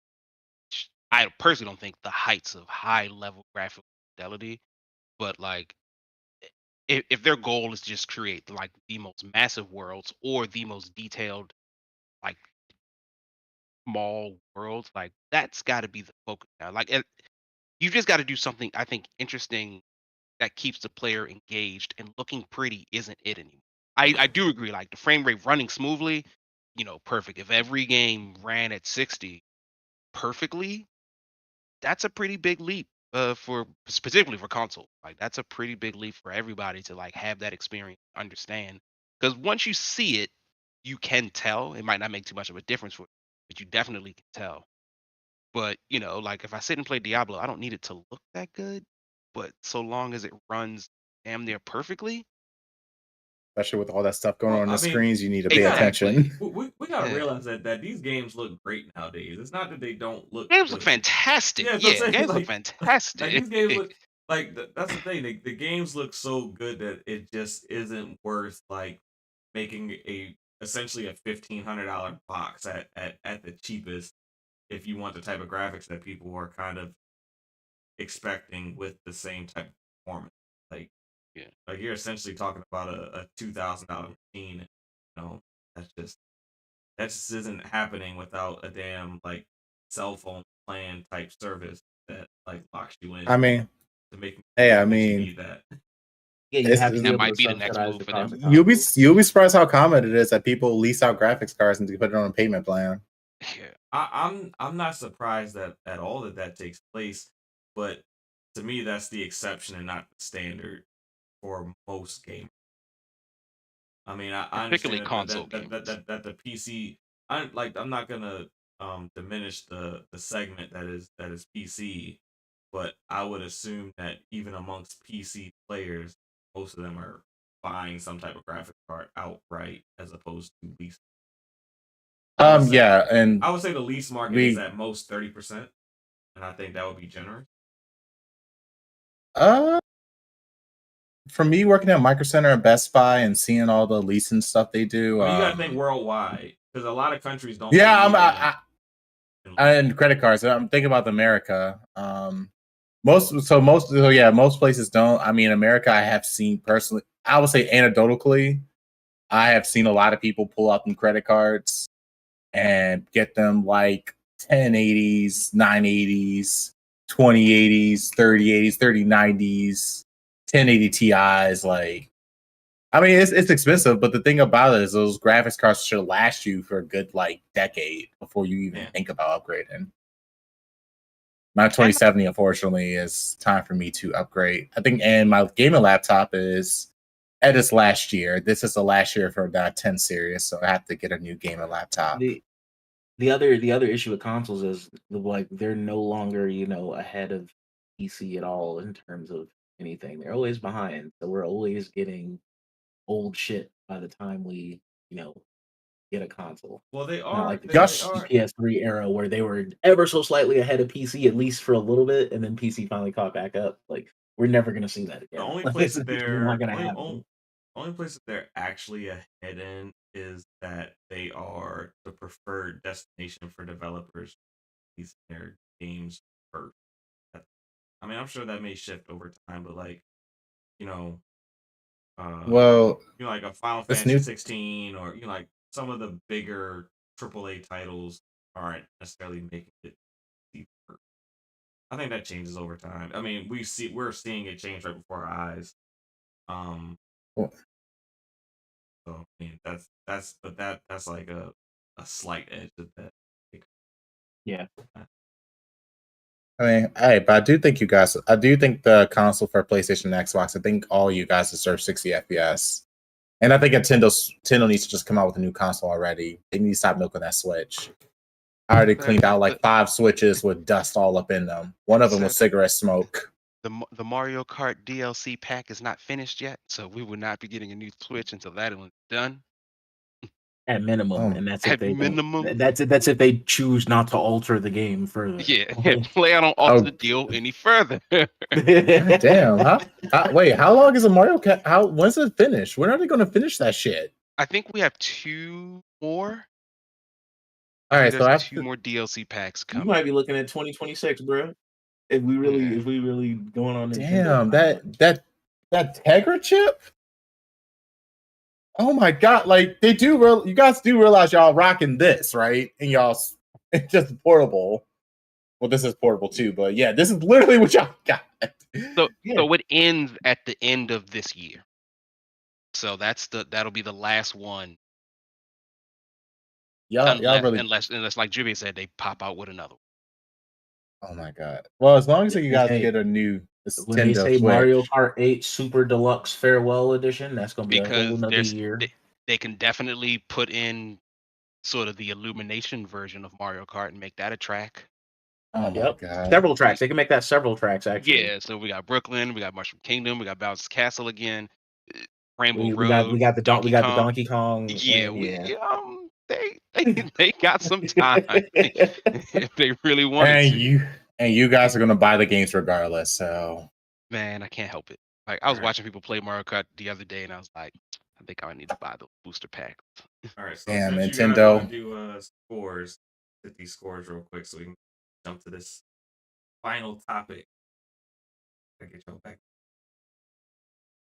Yeah. So we already got Omar's score, which was 3 out of 10. We went to Nappy's second. So no, we went to 0 second. So 0. What was your score? I didn't really give one. I have to hold it. They didn't run your 50 games. So They didn't run my 50, so I gotta give them a 6. Yeah. They ain't running I my was 50. gonna say you gotta give them a 6 or 7. They didn't run you. Yeah. For integrity purposes. Yeah. Okay. Yeah. All right. Nappy. What was your I will give it honestly, I will say it's I was gonna say like a C plus B minus, so around like a 70, between 78 and 82. Okay. Around that area. So we're gonna go with the median, and we're gonna just say it gotta be. It's like an 80. Of the 80. Yeah. We'll go with the it was median. good. All right. Since Jubei disappeared, I will say I'll give it a strong 9. So an 11 game, and then basically all the third parties that you showed being day one in your service, they're pretty powerful. Give it a strong. They lost points from me for just not showing a little bit something different from me. I feel like yeah, I can feel that. I feel like, from the progression of seeing it at the video game awards and the shock value of it looking so gorgeous, to then having the gameplay trailer, to then going to the trailer to show that at the Xbox showcase, I feel like that trailer was kind of a step back. as far as the quality of the showing of the title. Um, if they would have I think it shown, did a good job showing off like facial animations though, like for sure. yeah, but Like that was, I think I that think was they kind of showed it in reverse order because I think what they showcased at at the Xbox showcase should have been at the video game awards, and I think their little yeah, gameplay yeah, showcase should have been yeah, Saturday. Um, yeah. Okay, fair enough. so but that lost some points for me, and um, Avowed just being straight first person lost some points because I'm not really like when it comes to RPGs, I like seeing my character. So being in first person all the time just doesn't. So it lost some points. Even though Okay, I, so if it somehow has a third person mode, you good though, right? yeah, I would be good if it Because had a there are third other person games mode. have third Like person modes. I'm not saying it has to be first third person the entire game, but like when I'm walking through like cities and stuff like that, I want to see my character. Like especially like if I equip him or he has a certain like sword or something like that. I want to see my character. I don't know, that's just kind of me. Yeah. Is Avowed supposed to be in? Because a lot of people had a raised eyebrow when Phil was standing out there with that particular Hexen shirt on, or Oh, Hexen, I think it was. that Phil does not do that by mistake. Right? Like that. That gave a point for me because you kind of leaked what its next game is. That was like Hexen, or in my head was like, is Avowed supposed to be sort of this spiritual successor to Hexen? No, No, Avowed takes place in Pillars of Eternity Oh, universe. okay. yeah, Hexen is its next game. It feels like it. It feels like Yeah, so I might like have to show up at the Bethesda Studios and be like, "What y'all working on?" that was Phil's indirect way of letting you know what its next game is. And it's been mad quiet. It's been Mhm. very quiet. So I would assume that either next year or the year after you'll get your first look at you'll get your first look at Hex. So all right, and Captain Xbox, what was your final Yeah. rating for the show? So my original rating was gonna be a 9, but I don't know if you remember last show I said I needed to see a specific thing. I needed somebody to say the words that this is running on a Series X, and I got that, and that made it a 10. Hellblade Um, oh, Hellblade running on the Series X. Hellblade was capped on a Series X, and then it came out after the fact that Fable was also captured Yeah, on yeah. Series X. Fable was on a Series So X. Uh, Hellblade was on a Series Not a X. dev. That's good. Even if Avowed was on a PC, we know that shit's gonna look like that on the Series X. Um, it wasn't the most graphically stunning game. crazy, yeah. Yeah. Was Forza? Mhm. Did they say Forza was on the Series X? I'd It have has to to go be. back and look, but we know Forza is gonna look But like that Forza though. games look like Forza games. Like at this point. Yeah. Um. So yeah. So you said a 9 out of 10 or a 10 out of 10? Oh, it's a 10. It's a 10 just because they did that thing that I asked them to do. I I said mean, they just had to I will they just had to say say it. I will say that this was probably the best game showcase I've seen probably in the past like 5 years. Like From them.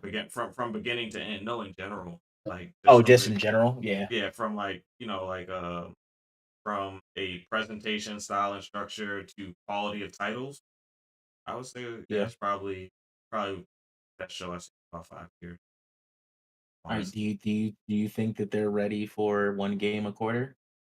I think they're ready for one game a I quarter I think starting next year. I think one game a quarter is a thing with ABK. I'm not sure if it's a thing without. I Um, don't know. I mean, if we got Avowed next year, we got Hellblade next year, we got so you would need Towerborn next year. you would You need know what I mean? two. It's Towerborn. Towerborn is a second party deal, so it's like with global No, publishing. it's published. It's published. Yeah, it's published by Xbox. Yeah, but But it's a second party. It's a right. second party. Um, third party studio working with you as a publisher.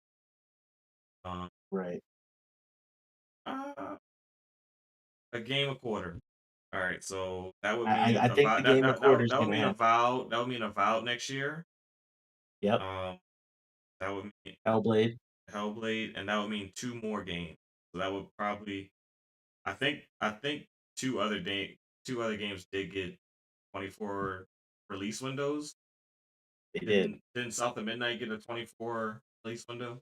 South of Midnight did get a 2024 release window. Yeah, so I mean, yeah, I guess so. They got if they have 2 more games to drop in 2024 outside of Avowed and Hellblade, which released in the first half, yeah, they're at the point. I think you can say that, yeah, right now, if they're at that point that they can release a game a quarter, a triple A game a quarter, Yeah. yeah, because all of those games on AAA budgets, triple A game per 'Cause quarter. I honestly think that Clockwork Revolution is a lot closer than I think it is. Even though they said in due time, I think that still drops next year. Yeah, possibly. I mean, I'm not gonna discount it. I definitely won't That might discount it. that might be their holiday game next year. Clockwork game. Yeah. I think it'll be the late. I think it'll be their late game, like their last game that comes out next year. I mean, I can see that. See that. I mean, In Exile's last game was what, Wasteland 3? Yep. And that came out in 2018? Something like No, that. 2019, 2020. Yeah. Yeah, so I mean, It they've ended been up on the series. It was one of the few series games.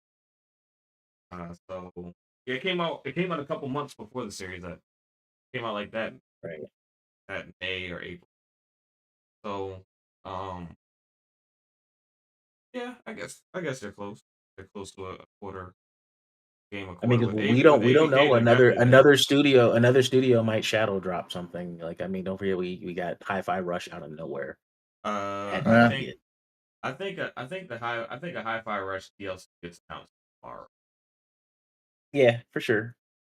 I do. I mean, they just released some skin for it. Yeah, maybe. Um, Rage 3 would be cool. Um, but yeah, I think they're getting close to a game a quarter. I think they're close. I think they are there. If they got 2 more games for next year, they're there. Yeah. And it I- I'm looks I'm like I'm just going through the list one more time just to see. it looks like it's not a topic. It looks like ABK could possibly close if if If the that temporary PRO restraining order gets if yeah denied, yeah, it's a wrap. if it gets denied, it looks like they may close it. So yeah. um so let's move on Yeah. to the last topic of today. Boom. All right, so we watched these showcases. Some watched more than others. I want to know everyone to give their game of the showcase between all the way back from when Sony showed their showcase up until now. What was the game thus far that has impressed you the most? And I am going to start with, let's see. I want to start with Nappy. The most Jesus. he's the most objective of the group, I feel. Damn, objective. Objective. Um, Yeah. objective. So if I was what a game probably that impressed me the most out of all of the showcases I saw this year so far, Well, in and this in there this is E3 season, not this year. This E3 past couple. I don't want you past to go too couple far back. weeks. But No, since okay, Sony okay. showcase, yeah. Yeah, because I was like, well, Sony Showcase. I mean, I mean, I ain't gonna lie. Spider-Man 2 did look like the same engine. Final Fantasy 16 looked really great on how it was running. Too bad I'm not going to see that till Christmas, so I don't want to get that game any kudo points. Not What time to be a game that hater. performed? I'm not. It's not about being a hater. It's just giving. It's just why you gotta gatekeep. That's why I want that. That's why I want the AP. Hey, I'm getting sidetracked. That's why I want that deal to win, just because of that. But damn, I've been. I know this is gonna sound crazy, but I mean, well, when Hogwarts came out, that was actually really impressive. I think that game that was. wasn't in this season. That wasn't in the E3 season. I know. I know. I'm trying to think like a game that like wowed me. It wasn't really a game that just like straight up like wowed me as much as to say. Like there are some games I was excited to play, like Remnant 2 was literally was the only game I was excited to play so far. The Starfield kind of wowed me. It was like, oh, this is awesome. This looks great. But I haven't really seen a game that just was like just blown me away yet, I have to say. Maybe because my expectations are a little high from playing on PC. It's okay if you don't have one. That's cool. Yeah, I really don't have one. I'm just like, I like game. They didn't bring that heat for you, and that's fine. If that's how you feel, that's how you feel. Don't make up one. All right. Yeah, I And as a non-participant in this season of E3ness, I want to go next to Zero since Nintendo didn't show up. We're not here. Yeah. I really about maybe 2. It's 3, but it's 2 in the sense that like hey, both the if you have Yakuza. more than one, that's Well, yeah, and I won't do a lot. So it's just really it's both Yakuza games. I just wrapped them up into one. okay. But also I'm really really interested in that Toxic Commando game. Like Okay. I want an interesting game that seems kind of fun, and like if it is working on um Hexen, and Hexen isn't traditionally like a fun game as compared to Doom, then I really want to see somebody make a shooter that's just kind of fun and having a good time. And John Carpenter seems like the type to do it. All right. And so got his two. Omar, what was your of this showcase season? What game really stood out? Okay, so yeah, up to you. How many are you allowed to mention? I'm not putting a cap on it. If you have more than one, Okay, then the one the Prince of Persia game that's looking great. Pragmata looking great. Star Wars one looking great. Final Fantasy VII Rebirth. I think the heavy hitters did it for me. If I had to choose one or two, it's very difficult. If I had the ability to play Pragmata, but mostly because I'm genuinely curious how that game is gonna play, or the Star Wars game, because I'm also curious. Well, not curious. That game, account, and with a good story, sign me up. okay. Pragmata, and what else did you say? Pragmata and the Star Wars game, Star Wars Outlaw. Yeah. Okay. Uh, Captain Xbox. I know it's between Yeah. Fable and Starfield. It's both. It's both, bro. What do you mean between? It's both of them. It's both. Okay. Oh. It's both. And then I'm gonna throw a curveball and say that Avatar game, just because I actually think that's really fucking good. What Yeah. Ruby showed of that They not. No is one's gonna be playing with good. Avatar because that thing makes too much money.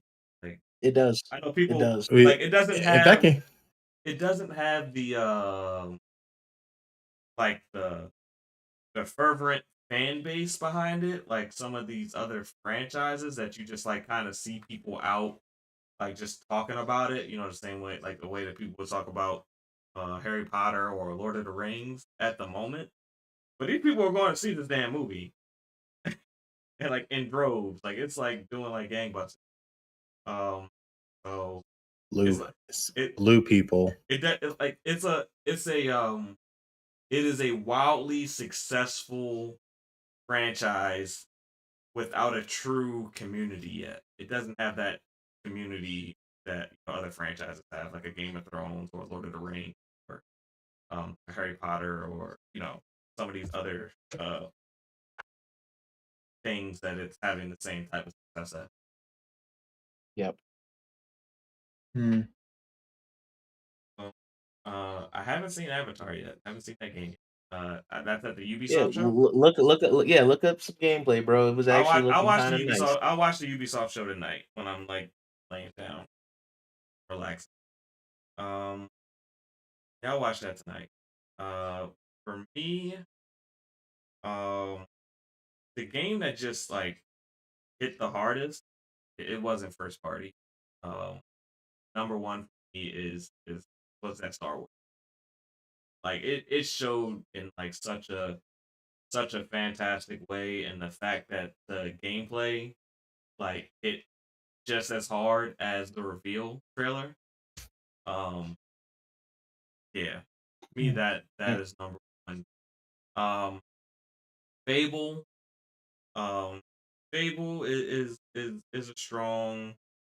strong two for me because of the experience I have with the franchise, and knowing that it's coming back. I did have some concerns in the trailer and like some of the news I heard post trailer, and it's not really about the game itself. The game itself may be great, um, but I'm concerned that I won't necessarily have the ability to make my own character, kind of like how you do in the first one. You choose like your character, and then your decision shape that character throughout the game. I'm not sure if that's going to be the premise of this one, or if they're trying to like um give you a character and then tell a story through that character. Um I think we're still gonna make them, but I can see where you get yeah. scared.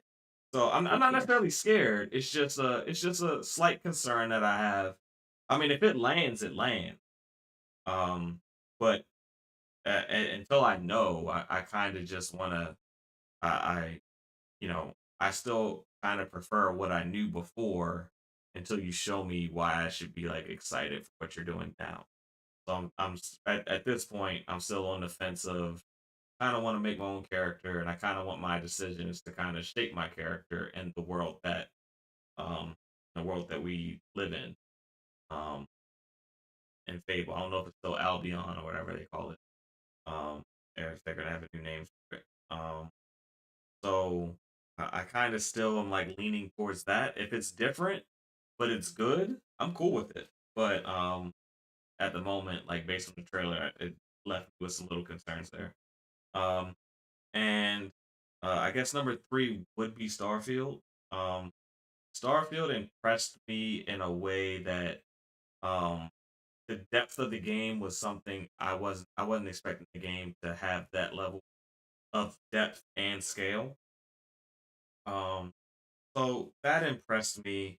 Um, Starfield to me is a game that is has a lot of opportunity to grow.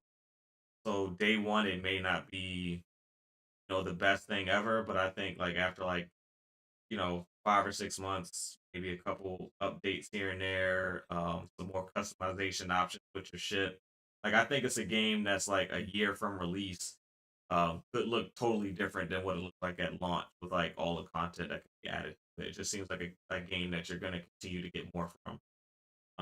And I think I said it, in the showcase portion. I think it is a game that for Bethesda will eventually evolve into a live service type game that I will not go over and join because those type of games suck up your life. But it looks like it's one of them type of games that will evolve in that direction.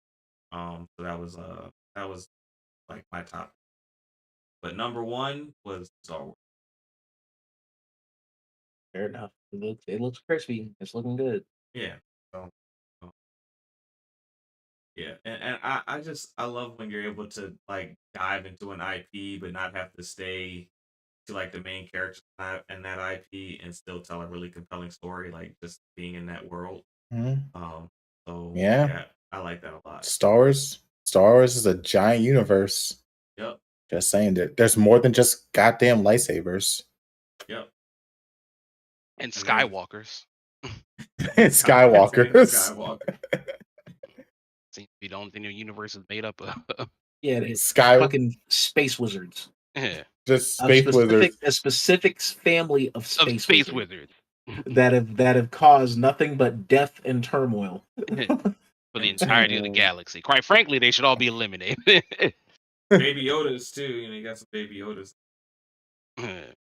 Well, that's a little side story, so I'm okay with that. Even though I'm kind of glad it shows the Mandalorian fighting more than it shows Yeah. like a bunch of lightsaber. Oh yeah, like you don't need to be a Jedi, or you don't need to be force sensitive to survive in that world of Star Wars.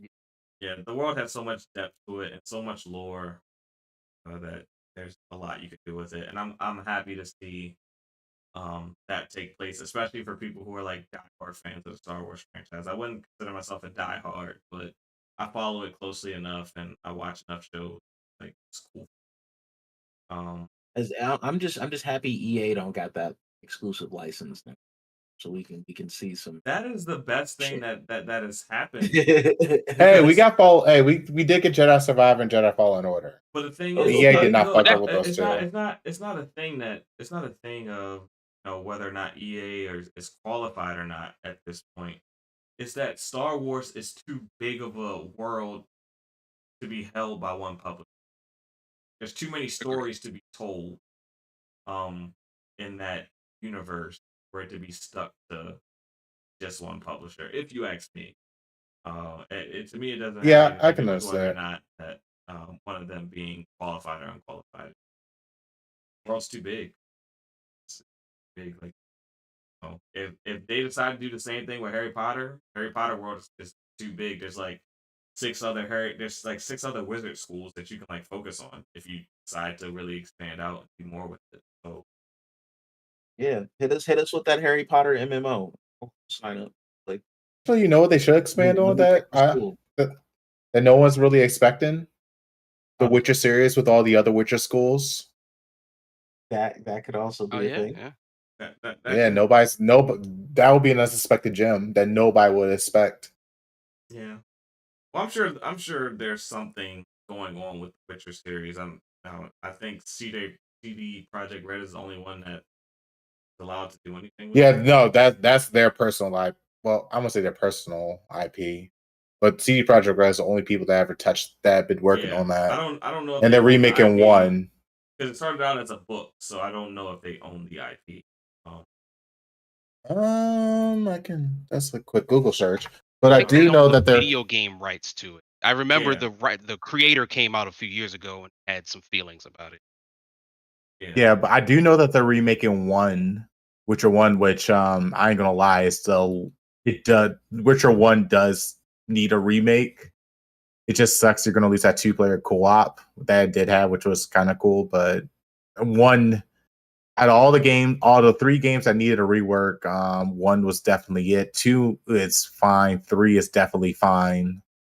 People still play 3, so but yeah, I mean, yeah, but yes. I was a little salty that they advertised a new season of The Witcher at the game showcase at the Game Fest, and my girl. Yeah. And my guy. Oh ain't yeah, coming he's back. like leaving. He ain't Yeah. coming back. I was like, He ain't it's coming like it back ain't after gonna be this the season. same. I was like, get this shit off my screen, because once Henry Cavill leaves, that show is dead to me. I'm not watching no damn fake Liam Neeson. No, not Liam Neeson. The fuck, fake Chris Hemsworth, motherfucker. Hey, people didn't want to believe in Glitter Batman, but people said it was all right. Hey, Glitter. Hey, Pat Bat is great. Yeah, I support Pat Bat out here, bro. Exactly. See, who knows? Pat Bat was out here beating people ass. No, no. There's a difference between doing a new, like, they change Batmans all the time. They do a new movie. This is a continuation of a series. This is like the equivalent of changing Spartacus mid-series. Like, that's Yeah. I mean, they had to change the Flash. I mean, Flash did drugs, so we got a new Flash coming after this Flash movie. yeah, but not the way they talking. but them having a new Flash, the way it's written, and the way Flash works, it makes sense with him doing, him creating a flashpoint. So I Hey, mean, just be happy they didn't kill the Witcher, though. Happy they could have killed Geralt he if they does really die wanted to. Technically, kind of. Ish. at some. I mean, but they're not at that point in the story where he would die. But that's No, they're not. They're far from. Yeah. They haven't even reached. They haven't even reached the first game, which is funny. Which I'm thinking that I have a feeling that they're going to try to do that remake, and once they get to the point where Geralt loses, is that spoiler? I mean, the story's Let been me out for guess. like 30 years, so. But no, but if you don't have a PC, none of y'all played the first game either. So y'all don't have the. You had a chance to read the books if you really care about The Witcher on that type of level. Yeah, so basically Yeah, they didn't don't get. spoil it. You wouldn't Don't know. spoil it. It's better. Yeah, but yeah, the show hasn't gotten to that part yet, and it's getting there slowly. So I'm wondering if they're going to do the remake and I guess the new Geralt at the same time, maybe to hype it up. I think I can see that happening. Like I just kind of think about like Game of Thrones, like how like all of us were excited about Rob going down to the south, like oh he's gonna fuck up the Lannisters, and like meanwhile people who read the book was like ha ha, that's what you think. We ain't know no better. Nah. Yeah, you thought he had it. Yep, And you were sorely mistaken. We ain't know no better. Yeah. They talking about the red wedding. We're like, oh, he getting married. That's what's up. Woo! Who's gonna tell us? I was waiting on that shit. I was like, y'all about to cry. Didn't they end the season with that episode? Wasn't that the end of the Yes, season? yes, they did. It was just like, hey, fuck all that shit, bro. Everybody gone. See you next year. But yeah, so let's just dive into our outros and make sure people know where they can find us. So Nappy, where can people find you? All the great things you do after the podcast. All right. As I would like to say, thank you everyone for inviting me onto this panel. It's been a pleasure doing the show with you all, and for everyone who's been watching and listen to us ramble about games and actually take our opinions into considerations and share some of your opinions yourself. I really do appreciate it. If you guys want to find me, Nappy Senshi, all you have to do is go about this video into that search bar and just type in Nappy Senshi. I will pop up or in the description too. Yes, in the description. My name's now finally in the description. Thank you. You will see that the latest video I have done is a controller review on the Citrix BFG controller. So this is a module controller that works for PlayStation 4, PlayStation 5, and PC. So if you want to check out this controller and want to know my thoughts, definitely check out that video. You can also find me on Nappy Senshi on Twitter. And as for upcoming controller reviews, for the Xbox side, we have the 8BitDo Ultimate Wire Xbox controller that has 2 programmable back buttons on it. Expect for this controller review to come out this week. And I have this controller I got a review that's for the PC and Nintendo Switch. I also have this controller, which is Bayton's new flagship controller. Now that the software is out, I'm going to have some fun with this. This is a controller for Nintendo Switch, PC, iOS, and Android. Has 6 programmable back buttons, 2 trigger stoppers, 4 profiles. You could take off the D-pad. You could take off the plate. Just a nice little customizable controller. Heck, you can even take out the button layout if you wanted to. And switch them out with mechanical buttons or regular buttons, if I can get this out. Nope, can't get it out. So I'll just skip that controller. No, it's not. It's a good controller, damn it. Can get it out. No. I got it. Okay. I don't got it. It's a little tight. But it's still a great controller. No, it's a good controller. It's a new flagship. It has all these features.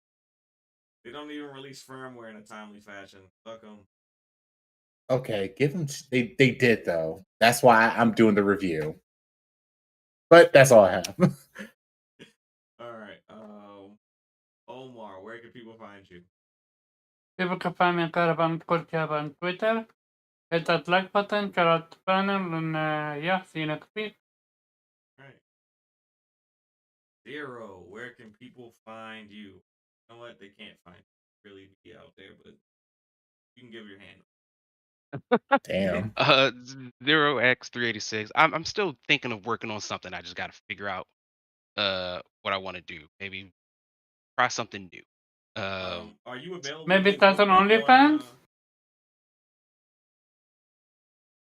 But I heard two people. I said maybe start on OnlyFans. Well, Oh, I think the market's wow. oversaturated now. Like you got to figure out somewhere else to like do it. Well, you missed your chance then.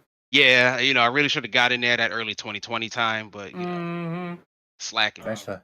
Now I'm thinking about it. I could do OnlyFans. Can the community find you on Street Fighter, or you? Absolutely. You running scared as well. No, I'm in there. All right. Currently running DJ, but I got some other folks I need to start learning. So yeah, 0x386 or just 0.exe pretty much anywhere, and you'll find me. All right. Now, Jubei, you cannot find him on Street Fighter. He is currently ducking fades, but you can let us know where else we can find you. Ooh, the disrespect. Goddamn. I will He be on said you Street ain't Fighter this shit. week. So He said yeah. he ain't running. I run from no man, sir. Ever. He said this is like Creed 3.5. Come try me. If you die, you die, bro. It's all good. Anyways, yeah, you can find me at Jubei X Sensei on gaming platforms, Jubei Sensei everywhere else. Like I said, I'm gonna get back. I'm gonna start Street Fighter this week. I need to wrap up my first playthrough of Diablo. This character done. Yeah, just a lot of moving parts. I got Final Fantasy next week. Like I gotta start catching up a little bit. So yeah. You never catch up. These games come out too fast.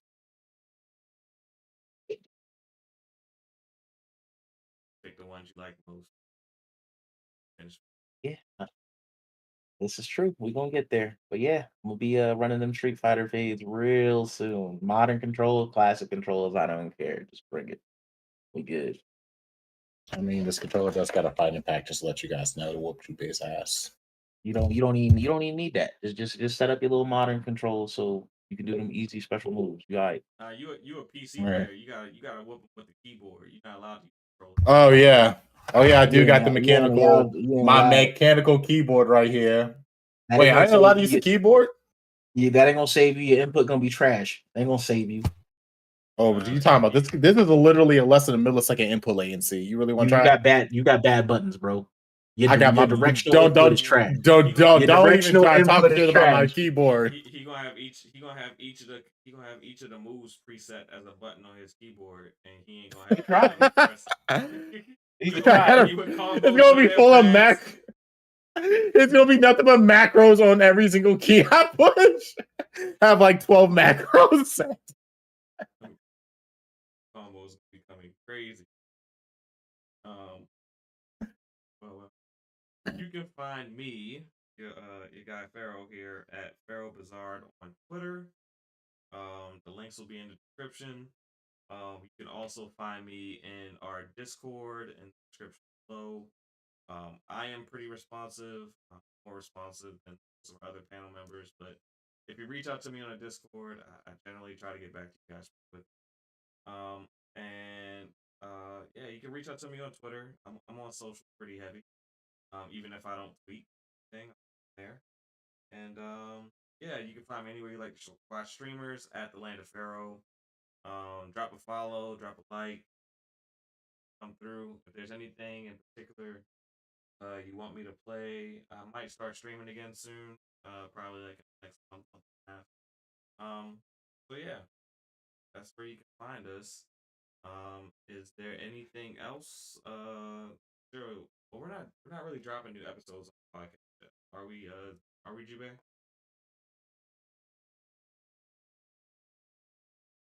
Jubei? All right. So I don't Nah, think what's up? are we dropping new episodes on the podcast sites at the moment? Yeah. Uh, Say yeah. that seems so non-committal, but Like, yeah, sure. uh Whatever you say. I mean, I gotta go in and edit that shit down and throw it up. Yeah. all right. So Zero, tell them where they can find the podcast if you don't mind. Well, pretty much everywhere you listen to any of your favorite streamers, Spotify, YouTube Music, Podbean. We are there. Just, give us a like, give us a comment, subscribe, tell Jubei to put those podcast episodes up.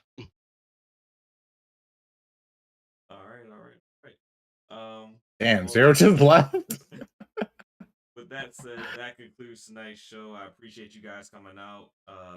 Please like and share us out if you like what you saw. Subscribe to the channel if you're new. And we look forward to seeing you guys next week with a great topic. Thank you for getting your weekly dose of that vitamin G.